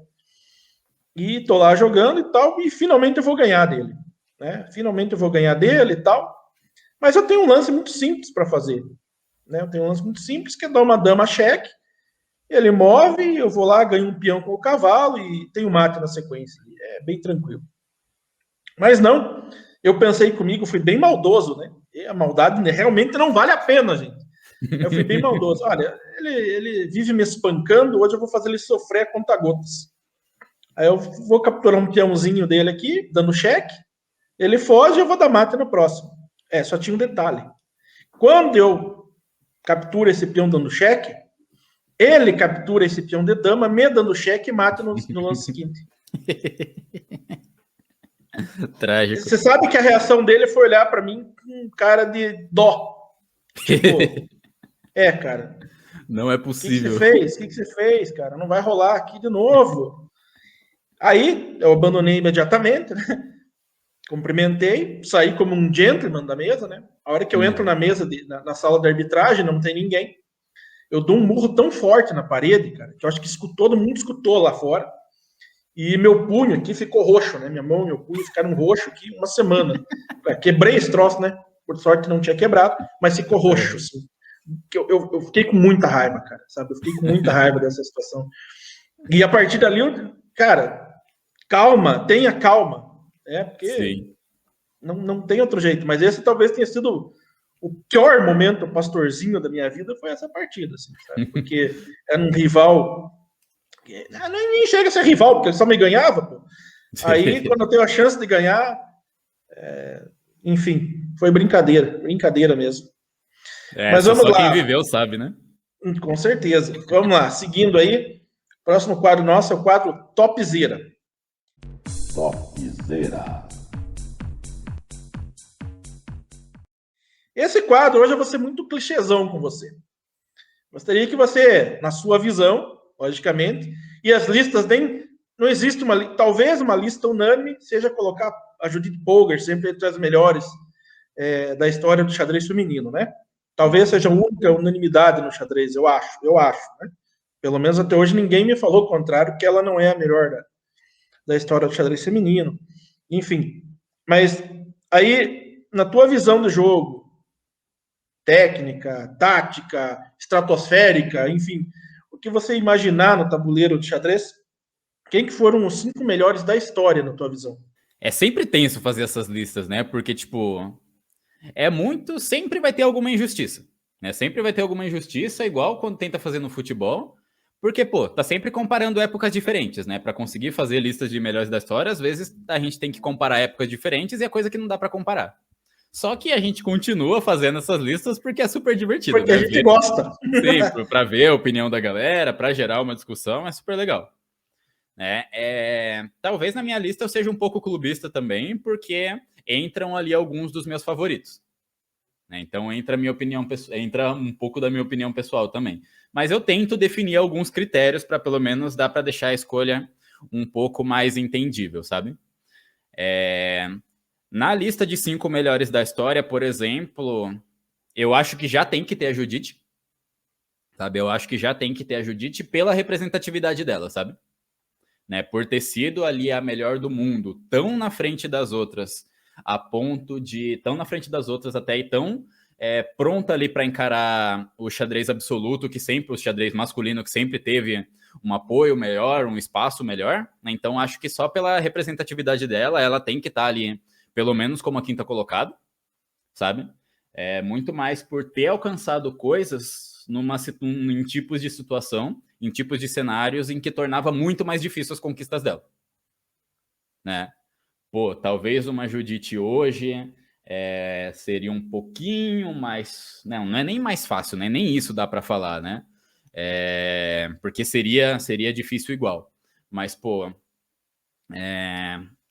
a disparidade entre o xadrez masculino e o feminino no quesito oportunidades é bizarra, né? É bizarra. Quanto mais você pensa, mais você fica chateado com coisas do tipo...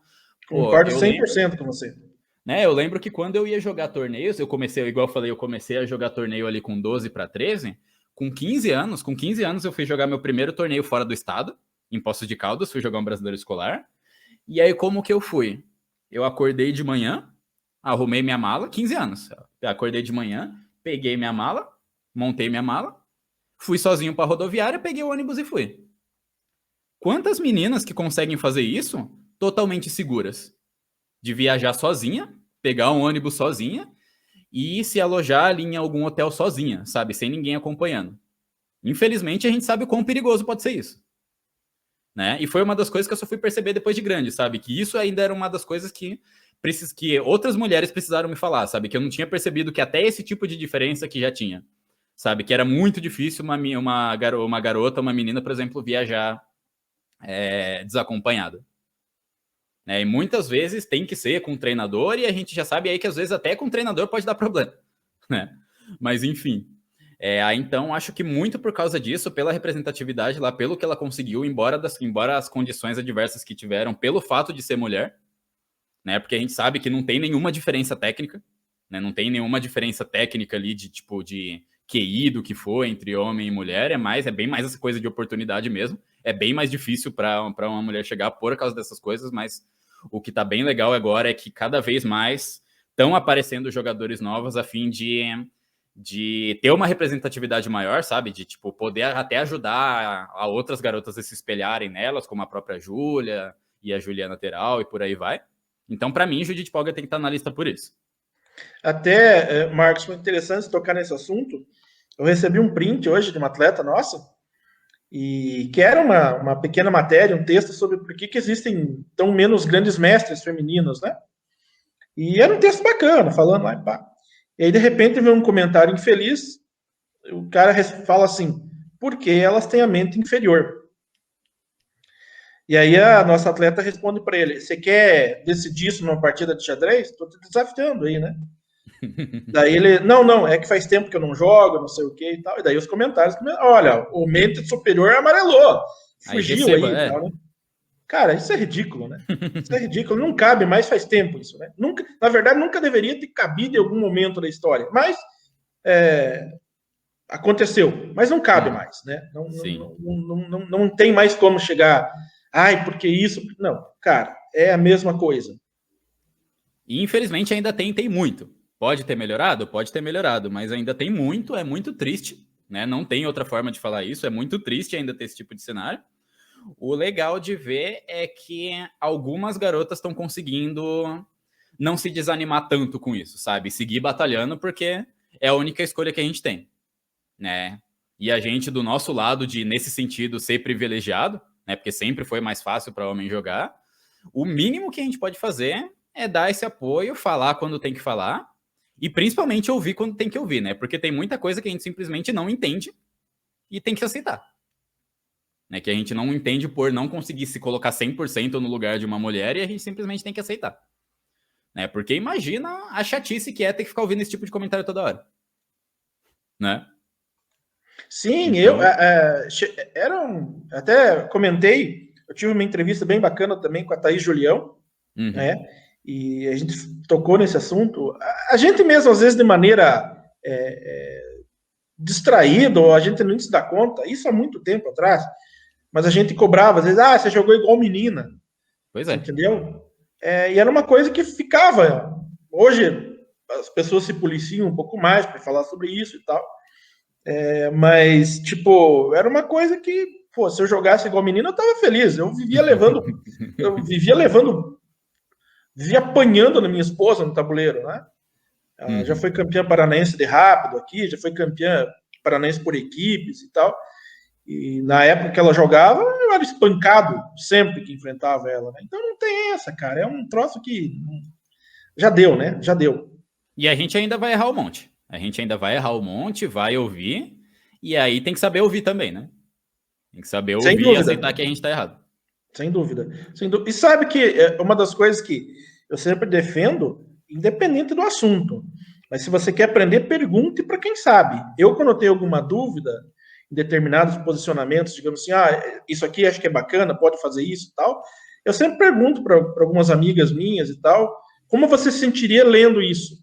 Maurício, tá bacana. Maurício, acho que dá para mudar aqui. Acho que não custa, sabe? Acho que é um negócio que você pode fazer. Sim, com certeza. Eu, por exemplo, uma das coisas que mais me incomoda, que mais às vezes me desanima a conversar com amigos, às vezes até com pessoas próximas, sobre assuntos de diversidade, sobre racismo e diversidade de cor, é que muitas vezes acontece de a pessoa te pedir ali uma opinião, você explicar tendo a vivência e a pessoa não concordar. Simplesmente por não concordar. Então tem muito disso também, sabe? Acredito não só perguntar para quem sabe, mas saber aceitar a resposta mesmo se você não entender. Sabe, beleza, por mais que às vezes eu não entenda, Sim. tá vindo de alguém que tem a vivência, né, que é maior do que qualquer outra coisa. Então, essa é uma pelo parte bem menos- importante que às vezes falha. Pelo menos buscar entender, né? Sim. Muitas vezes essa questão do buscar entender é se colocar no lugar da pessoa, né? Sim, se não sabe, se não tem a vivência, se não entendeu, não vai querer retrucar na hora, não concordo. Aceita, vai estudar, vai fazer o que for, mas não vem querer retrucar logo de primeira numa coisa que não é teu lugar ali, sabe? Que você não tem a vivência da situação que a pessoa vive. Mas enfim, por essas e outras, para mim a Judite tem que estar lá. Igual eu falei, são critérios a serem definidos, né? E um dos critérios que eu coloco é esse de representatividade. Mas é um ótimo critério. É muito bom argumento. Sim. No segundo, um outro jogador que eu coloco ali, né? São 5, né? Isso. Um outro que eu coloco, aí eu vou ser totalmente clubista, né? Eu vou colocar meu jogador preferido, que é o Vladimir Kramnik. Entre os campeões mundiais, ele é o meu preferido e eu acredito muito em que dá para colocar ele em um top 5 ali. Essa eu já admito que é muito mais pelo clubismo dele. Eu me espelho muito nele, é o meu jogador. Sempre que falam ali sobre como pode ajudar, ter algum jogador modelo para se espelhar nele, estudar as partidas nele, conseguir aprofundar nos clássicos baseado em um cara, para mim sempre vai ser esse cara, sempre vai ser o Kramnik. Ele foi campeão mundial numa época em que já não era tão fácil, né? Principalmente, ele foi o cara que tirou o Kasparov jogando uma abertura que dá raiva para muita gente, né? Sentando nas pecinhas ali em cima da Berlim e conseguiu tirar o que muitas pessoas consideram o melhor de todos os tempos. Essa eu sei que pode ser a mais controversa ali, mas como tem espaço para 5, eu vou colocar o cara ali e é isso aí. Não, mas ele é um gigante mesmo. Sim. O que ele conseguiu, você vai... mas como que você foi... Eu ganhei do Kasparov, meu. Pois é. E também uma coisa que podem falar o que for, mas tem que aceitar que entre ali os campeões mundiais, muito provavelmente, né? Eu quero ver alguém questionar que eu tô errado, que o Kramnik é o maior da história. 1,95 ele tem. Ele é o maior jogador de xadrez. Ele é o maior dos campeões mundiais. Então, sem dúvida. Qualquer coisa que fosse, é a lista dos 5 maiores, ele tem que estar nessa lista por esse motivo também. Tá certo. Por esse critério, você está coberto de razão. Com certeza.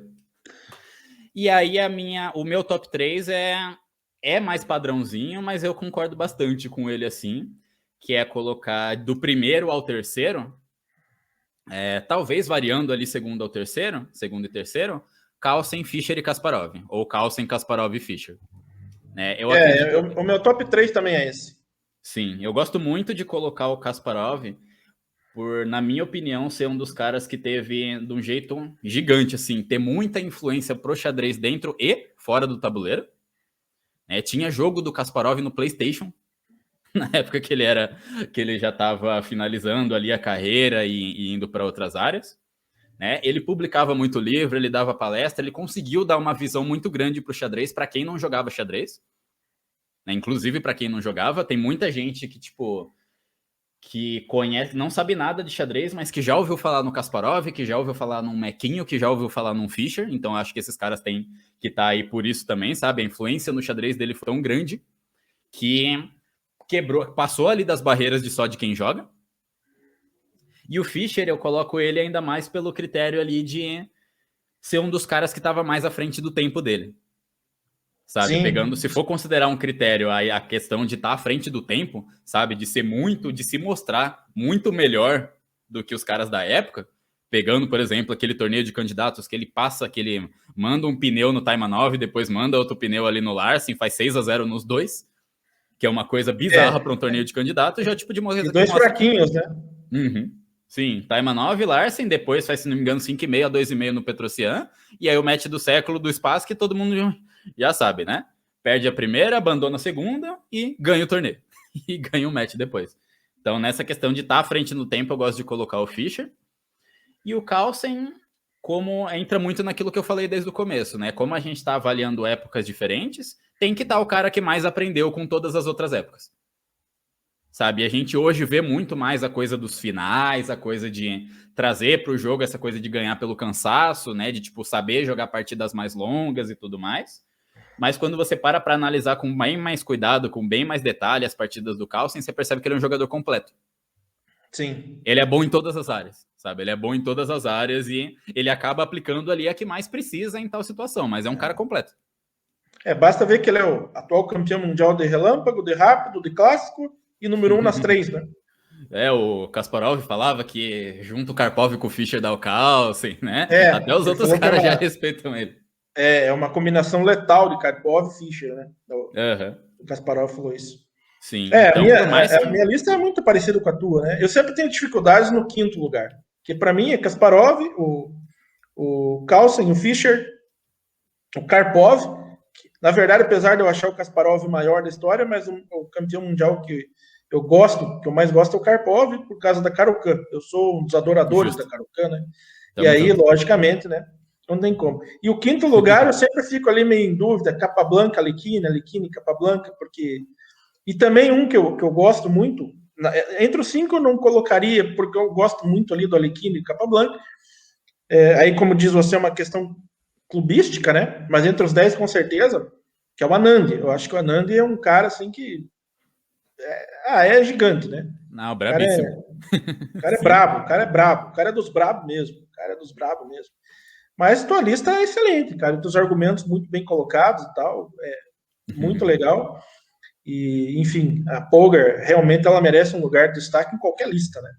Sim. Que você for fazer, ela é... Na verdade, as 3 irmãs contribuíram de uma maneira sensacional para o xadrez, né? Sensacional. Sim, ela tá mais ali representando mesmo. Sim. Vamos lá, então, para o próximo quadro aí, que é Montando o Tabuleiro.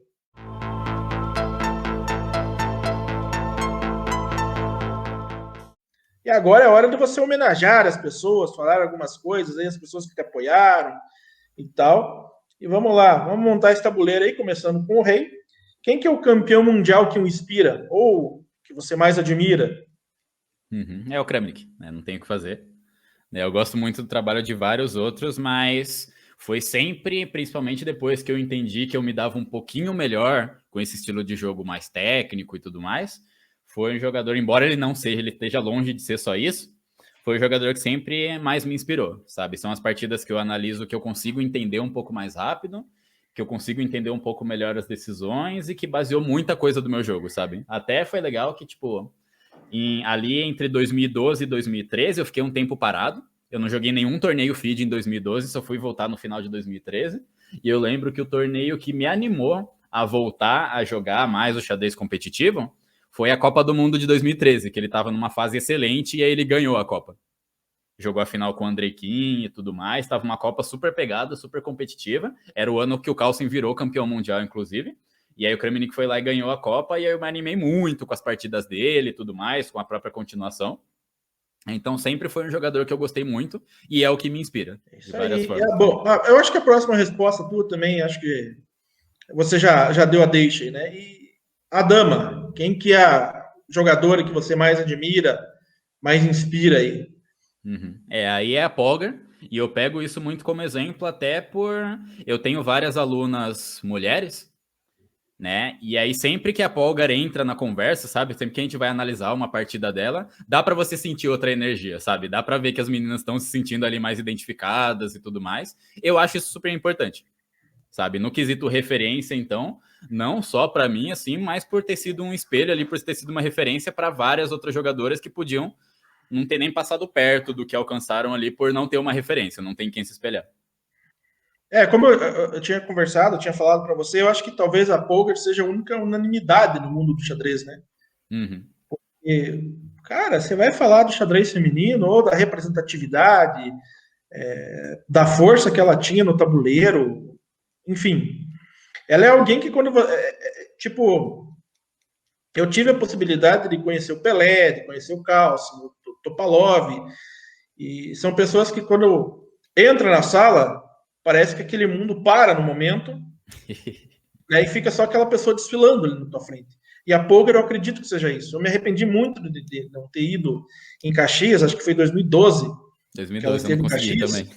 E, nossa, eu poderia ter ido naquele momento, não sei por que eu não fui, e me arrependo das poucas coisas que eu me arrependo na vida, uma é não ter ido lá em Caxias e ao menos ter pegado um autógrafo, e, enfim, ter dado um presente para ela, alguma coisa.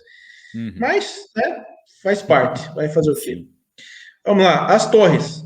2 reis sem coroa que você gostaria de ter conhecido. Nesse aí eu costumo ir mais para as antigas. Né?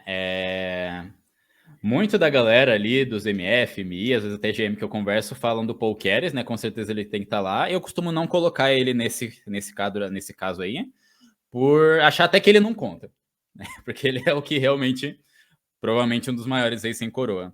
Eu gosto bastante, gostaria de ter conhecido o Ninzovic, o jogador, né? Tem controvérsias ali sobre a personalidade, mas o jogador eu queria ter conhecido. E o Rubinstein, né? A galera ali... era o rei dos finais de torre, né? Pois é. Também por terem sido jogadores que, é claro, colocando ali as adaptações deles terem sido de outra época, são jogadores que também eu costumo aprender muito com análises deles e com partidas deles. Eu gostaria muito de ter conhecido o Keres e o Korchnoi. Justo. Korchnoi, eu acho que na verdade esses dois, assim, acho que pelo menos a maioria das pessoas que eu conversei coloca esses dois como os 2 maiores reis sem coroa, assim, né? O Korchnoi, sim, isso com certeza. O Korchnoi bateu na trave 2 vezes aí, né? Enfim. Os dois não foram campeões mundiais porque tinha alguém bem mais forte para tirar o título deles, né? O Keres foi contra o Botvinnik, né? Então era uma época... Dizem, alguns textos aí dizem que ele teve que facilitar para o Botvinnik ali e tal, mas não sei. Nunca tem como saber. Então, não tem como saber, né? Só eles sabiam disso, né? Uhum. Vamos lá. Os cavalos. 2 amigos que estariam numa equipe que você formasse. Embora ele não tenha me colocado, eu vou colocar o Kit. O Kit é genial, cara. Sim. Os 2 amigos, os 2 cavalos aí que eu coloco é o Quinte, né, o mestre internacional Renato Quintiliano, e o Armen Proudian, o mestre FIDE Armen Proudian. Não sei se você chegou a ter contato com ele, é um MF aqui de São Paulo. Não, já vi ele participando dos eventos, mas não conheço ele pessoalmente, assim, tal, mas já vi, acho que se eu não me engano, ele esteve participando também dos abertos de Caiobá algum tempo ali. Sim, acho que ele e eu via ele sempre, a turma sempre falava muito bem, que é um jogador muito forte e tal, mas não tive a chance de conhecê-lo pessoalmente. Hoje eles 2 são a minha panelinha de 3 amigos, né? A gente tem inclusive o nosso grupo já há um bom tempo, o nosso grupinho do WhatsApp ali, que só tem os 3, a gente não deixa entrar mais ninguém, e a gente fica falando de xadrez e de groselha, de besteira o dia inteiro. Né? E pelo menos na parte mais recente, assim, eles sempre foram, e até desde pequeno, né? O Armen eu conheci quando eu tinha uns 18, e o Quinte eu conheço desde os 12, sabe? Ele começou quase que na mesma época que eu ia jogar os torneios. A gente teve em vários pontos algumas histórias meio parecidas e a gente sempre se identificou e confiou muito um no trabalho um do outro. Né? Tanto que sempre que o Quinte agora ele não está mais dando aula, ele encaminhou os alunos dele para mim. Sempre que alguém pede uma indicação para ele me indica e tudo mais. Com o Armen também a gente já jogou vários torneios de equipe, já trocou muita ideia sobre xadrez e fora do xadrez também. A gente é muito amigo do pai dele também, do Vasquem Proudian. E aí, que também é muito apaixonado por xadrez e já ajudou a gente várias vezes. Então é mais por isso, sabe? Ao longo do tempo, o contato mais forte que eu fui construindo, assim, de amizade, até da parte profissional do xadrez mesmo, foram esses 2.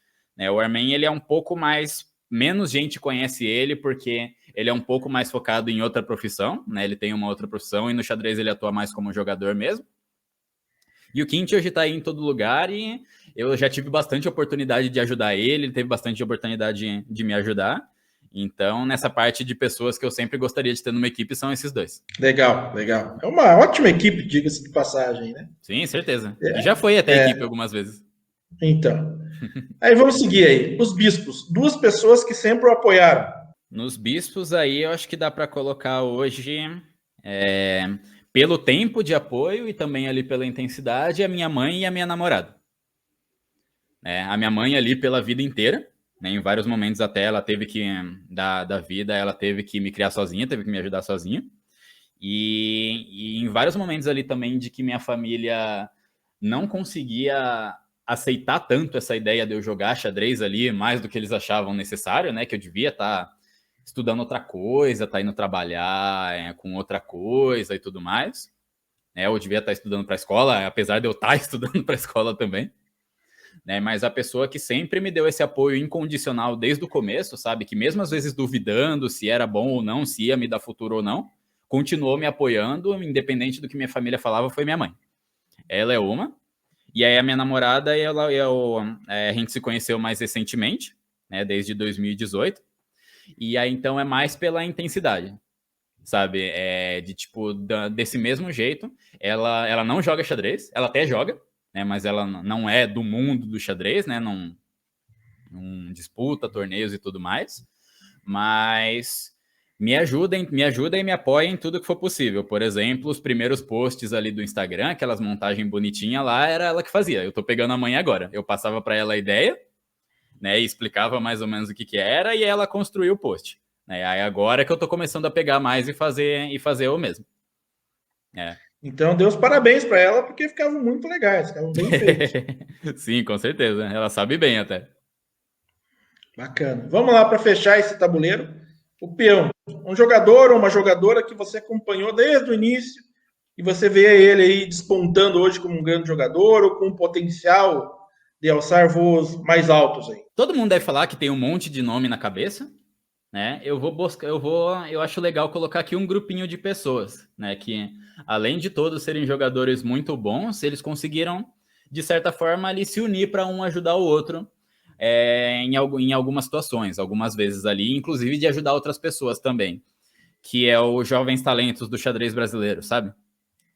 Um grupinho formado, tem jogadores de vários lugares, né? Se não me engano, alguns dos que idealizaram estão aqui em São Paulo, mas todos que participam ali do projeto ou já mostraram ter um grande futuro, ou já mostraram que estão na briga já, sabe? Que já tem um grande presente, sabe? E é bem legal ver isso, porque, já é um esporte muito difícil.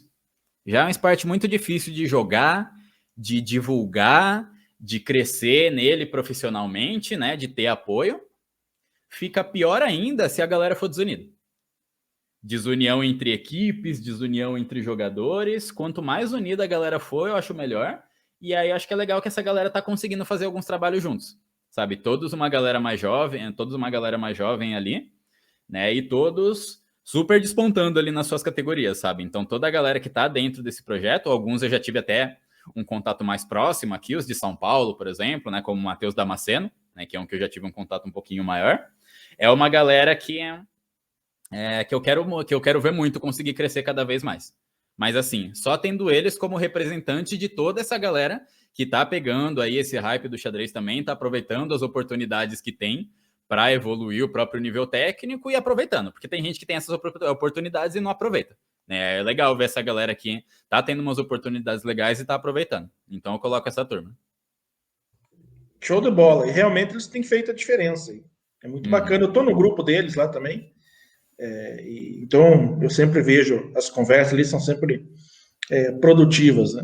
Sim, certeza. Marcos, para a gente finalizar, o último quadro de hoje é o jogo rápido.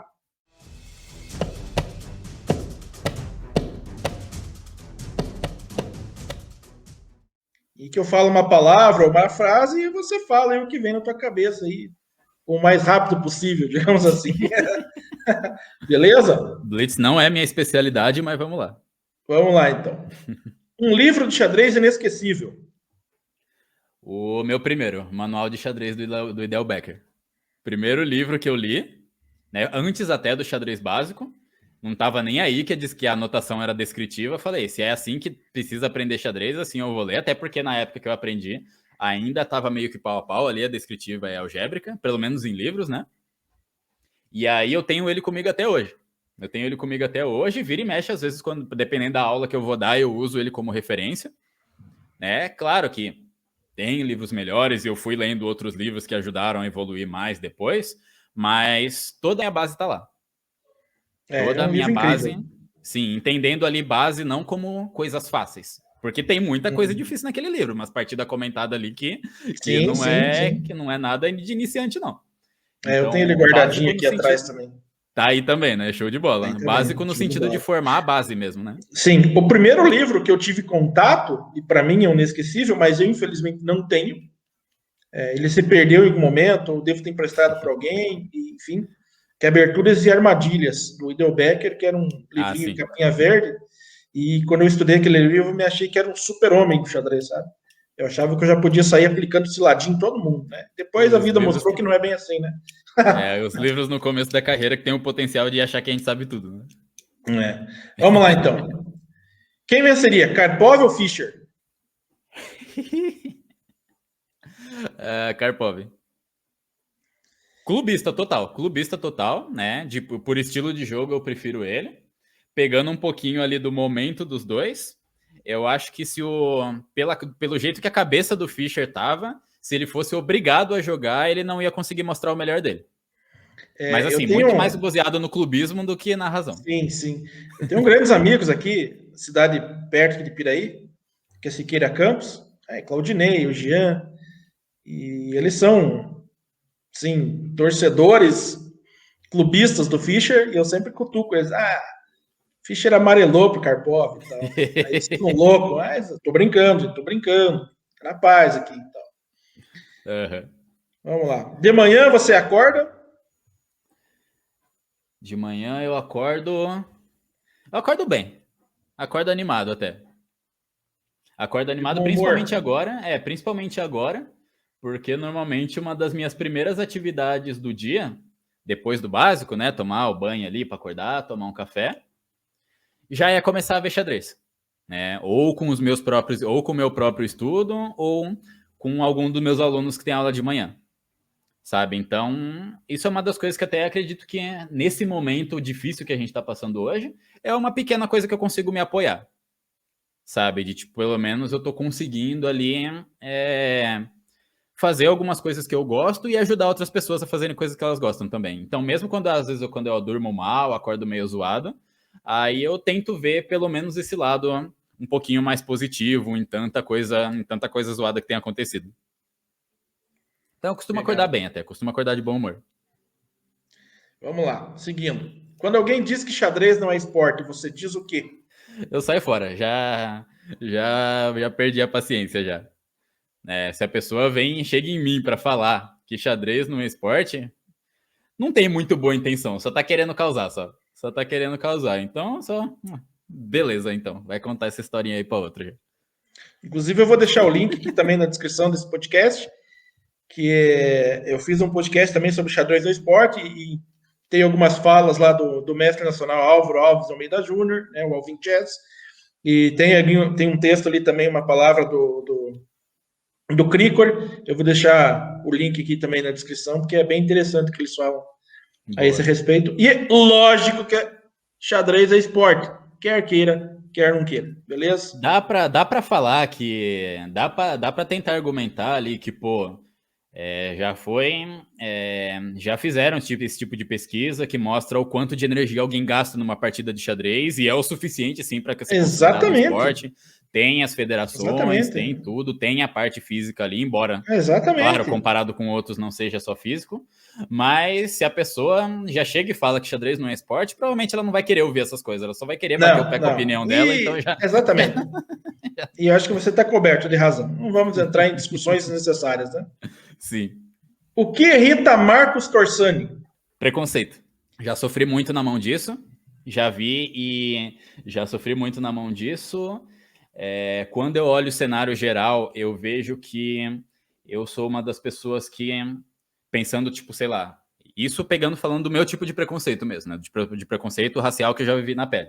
Pensando por todas as pessoas que passam ou já passaram por esse tipo, me dói muito de perceber que eu posso até falar que eu sou um privilegiado por estar vivo, sabe? Né? Que eu só tenho um privilegiado por estar vivo e por estar livre, né? Alguns anos atrás, quando eu abri meu Rating Feed, saiu uma matéria na revista Época lá, do Kasparov de Itaquera, que até virou meu apelido um bom tempo depois. E aí lá eu já falava um pouquinho disso, né? Na própria matéria dava para perceber ali a casa que eu morava, tal, a dificuldade que era pra gente, o xadrez me abriu muitas portas, e ainda assim, dependendo da onde eu tô dando minha opinião, às vezes, se eu exponho essas situações, eu sou criticado, no sentido de, não é assim, quer se basear aí na cor da pele, quer usar isso como escudo, não sei o quê, sabe? Então, eu penso que, tipo, eu sou bem privilegiado de hoje, pelo menos, eu só ter que ouvir os comentários zoados, sabe? Eu considero privilegiado, pelo menos hoje, eu não ter que sentir na pele, perdendo alguém da família diretamente por causa disso, né? Já perdi de formas indiretas e recentemente, inclusive, né? Ou então também de ser confundido por alguma abordagem diferente. Na própria faculdade, né? Eu já fui, voltando para casa, eu já fui abordado por policial 3 da tarde, voltando para minha casa, lá para minha república, lá em casa, de graça. Olharam para mim e falaram, tem cara de suspeito, vamos ver. E aí descobriram que não era, e aí descobriram que eu não estava fazendo nada de errado, fui embora, né? Mas aí só de pensar que eu tô vivo já fico feliz o suficiente, porque, por exemplo, lembra que eu falei lá da lanchonete, que a gente jogava o torneio lá em Itaquera? Tinha mais uma porrada de gente lá, de amigo meu, que gostava de jogar xadrez, e que era super talentoso também, sabe? Foi ficando pelo caminho. Uns morreram, outros acabaram se envolvendo com coisa errada ali, e aí a gente sabe como que é o tipo de pensamento de muitas pessoas, né? Muitas vezes a gente ali nem tem opção, e aí eu até sou usado como exemplo, tipo, olha o Torsani, né? Tipo, tinha opção de ter ido para caminho errado, não foi. Então toda essa galera aí é por escolha, não é por escolha, né? Mesmo lá tem famílias, tem situações ali em que não tem muito para onde correr. Não tem muito para onde correr, sabe? Em situações bem mais tensas mesmo. Então, me dói muito quando eu vejo isso acontecendo de forma gratuita, sabe? Quando as pessoas não tentam nem se dar a oportunidade de entender um pouco mais uma vivência que não é tua, sabe? E aí isso é uma coisa que me machuca bastante, e às vezes até eu tenho dificuldade de falar sobre isso, sabe? Mas aí então, só para dar essa resumida, o que me incomoda muito é o preconceito, né, por conta disso, né, por ser uma coisa que eu vivo na pele, tenho que, entre aspas, agradecer por não viver tanto assim, por saber que podia ser muito pior, e ainda ter que ouvir de vez em quando comentários ou ver situações em que mostram que muitas vezes é só baseado na raiva mesmo, sabe, só baseado em não gostar, em alguma coisa que já foi criado antes, que infelizmente ainda tem. Muito bem.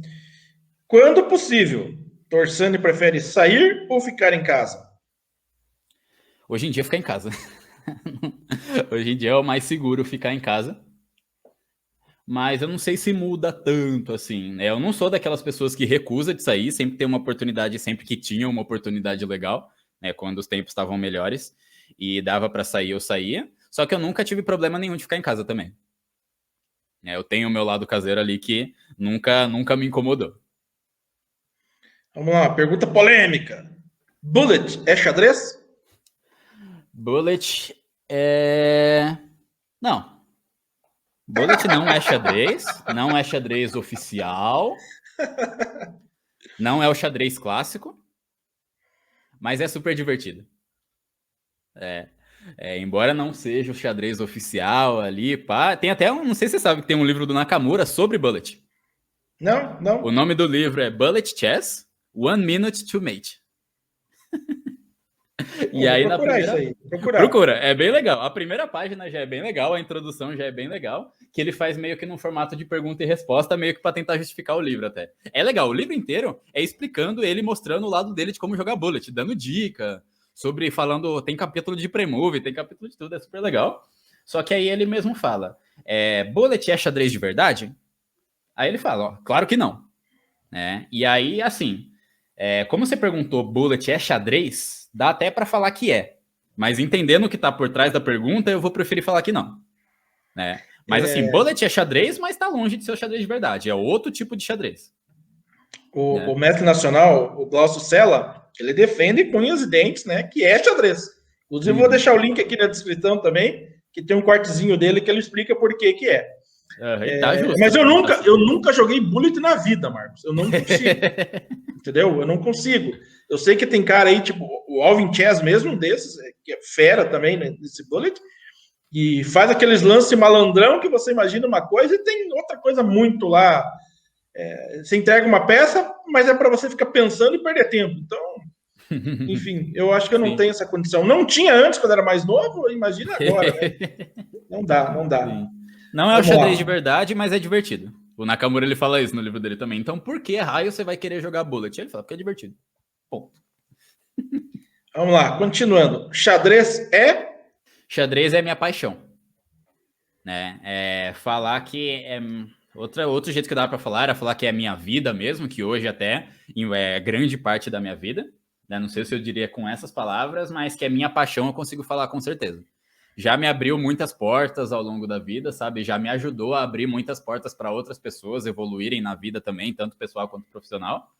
E, igual eu falei, por mais que eu tenha outra formação e atuei um tempo nessa área, eu acho que eu nunca fui mais feliz com o meu trabalho do que agora. Mesmo com toda aquela tensão de, tipo, de ser uma parada, porque queira ou não, é um tipo de empreendimento, né? Você tá ali com menos segurança e tudo mais. Em questão ali acho que de felicidade no trabalho, eu nunca fui tão feliz, sabe? Por estar fazendo de fato ali o que eu gosto, né? E quando necessário conseguir separar também, sabe? Conseguir ver o xadrez também só como alguma coisa que eu simplesmente gosto, independente de hoje ser minha profissão ou não. Então consigo falar que é uma das minhas grandes paixões. Então o xadrez é minha paixão. Marcos Vinícius Torsani é um jogador? Marcos Vinícius Torsani é um jogador dedicado. Dá pra pôr. É um jogador dedicado. Dava pra falar ali de estilo de jogo e pá, mas vou ficar no dedicado. Acredito em talento.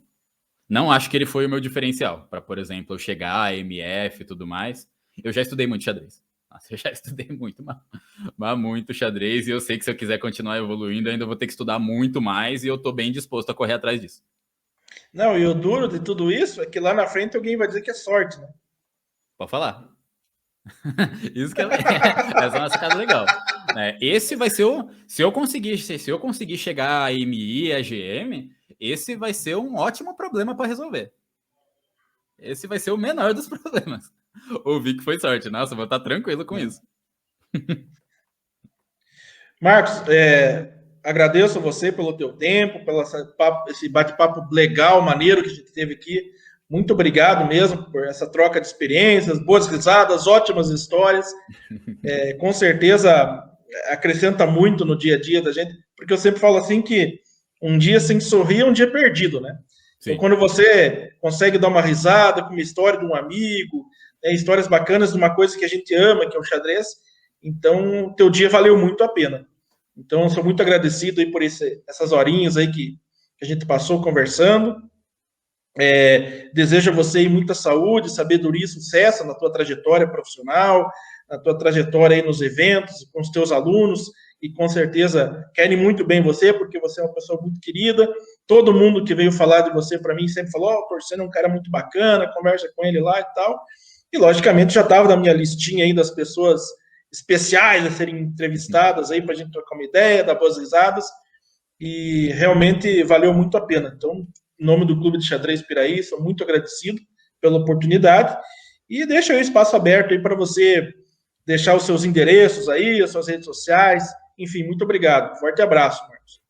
Boa, eu que agradeço também, Maurício, pela oportunidade. A gente espera muito que devagarzinho, ali no tempo certo, a situação no Brasil vai melhorando, a gente volta a ter os torneios presenciais, e quem sabe até volte aí a visitar o Clube de Piraí, a cidade de Piraí, que eu gostei muito da vez que eu fui jogar aí, embora tenha sido um dia só, mas eu sempre gostei bastante do xadrez paranaense, espero voltar a ter mais contato com ele em breve.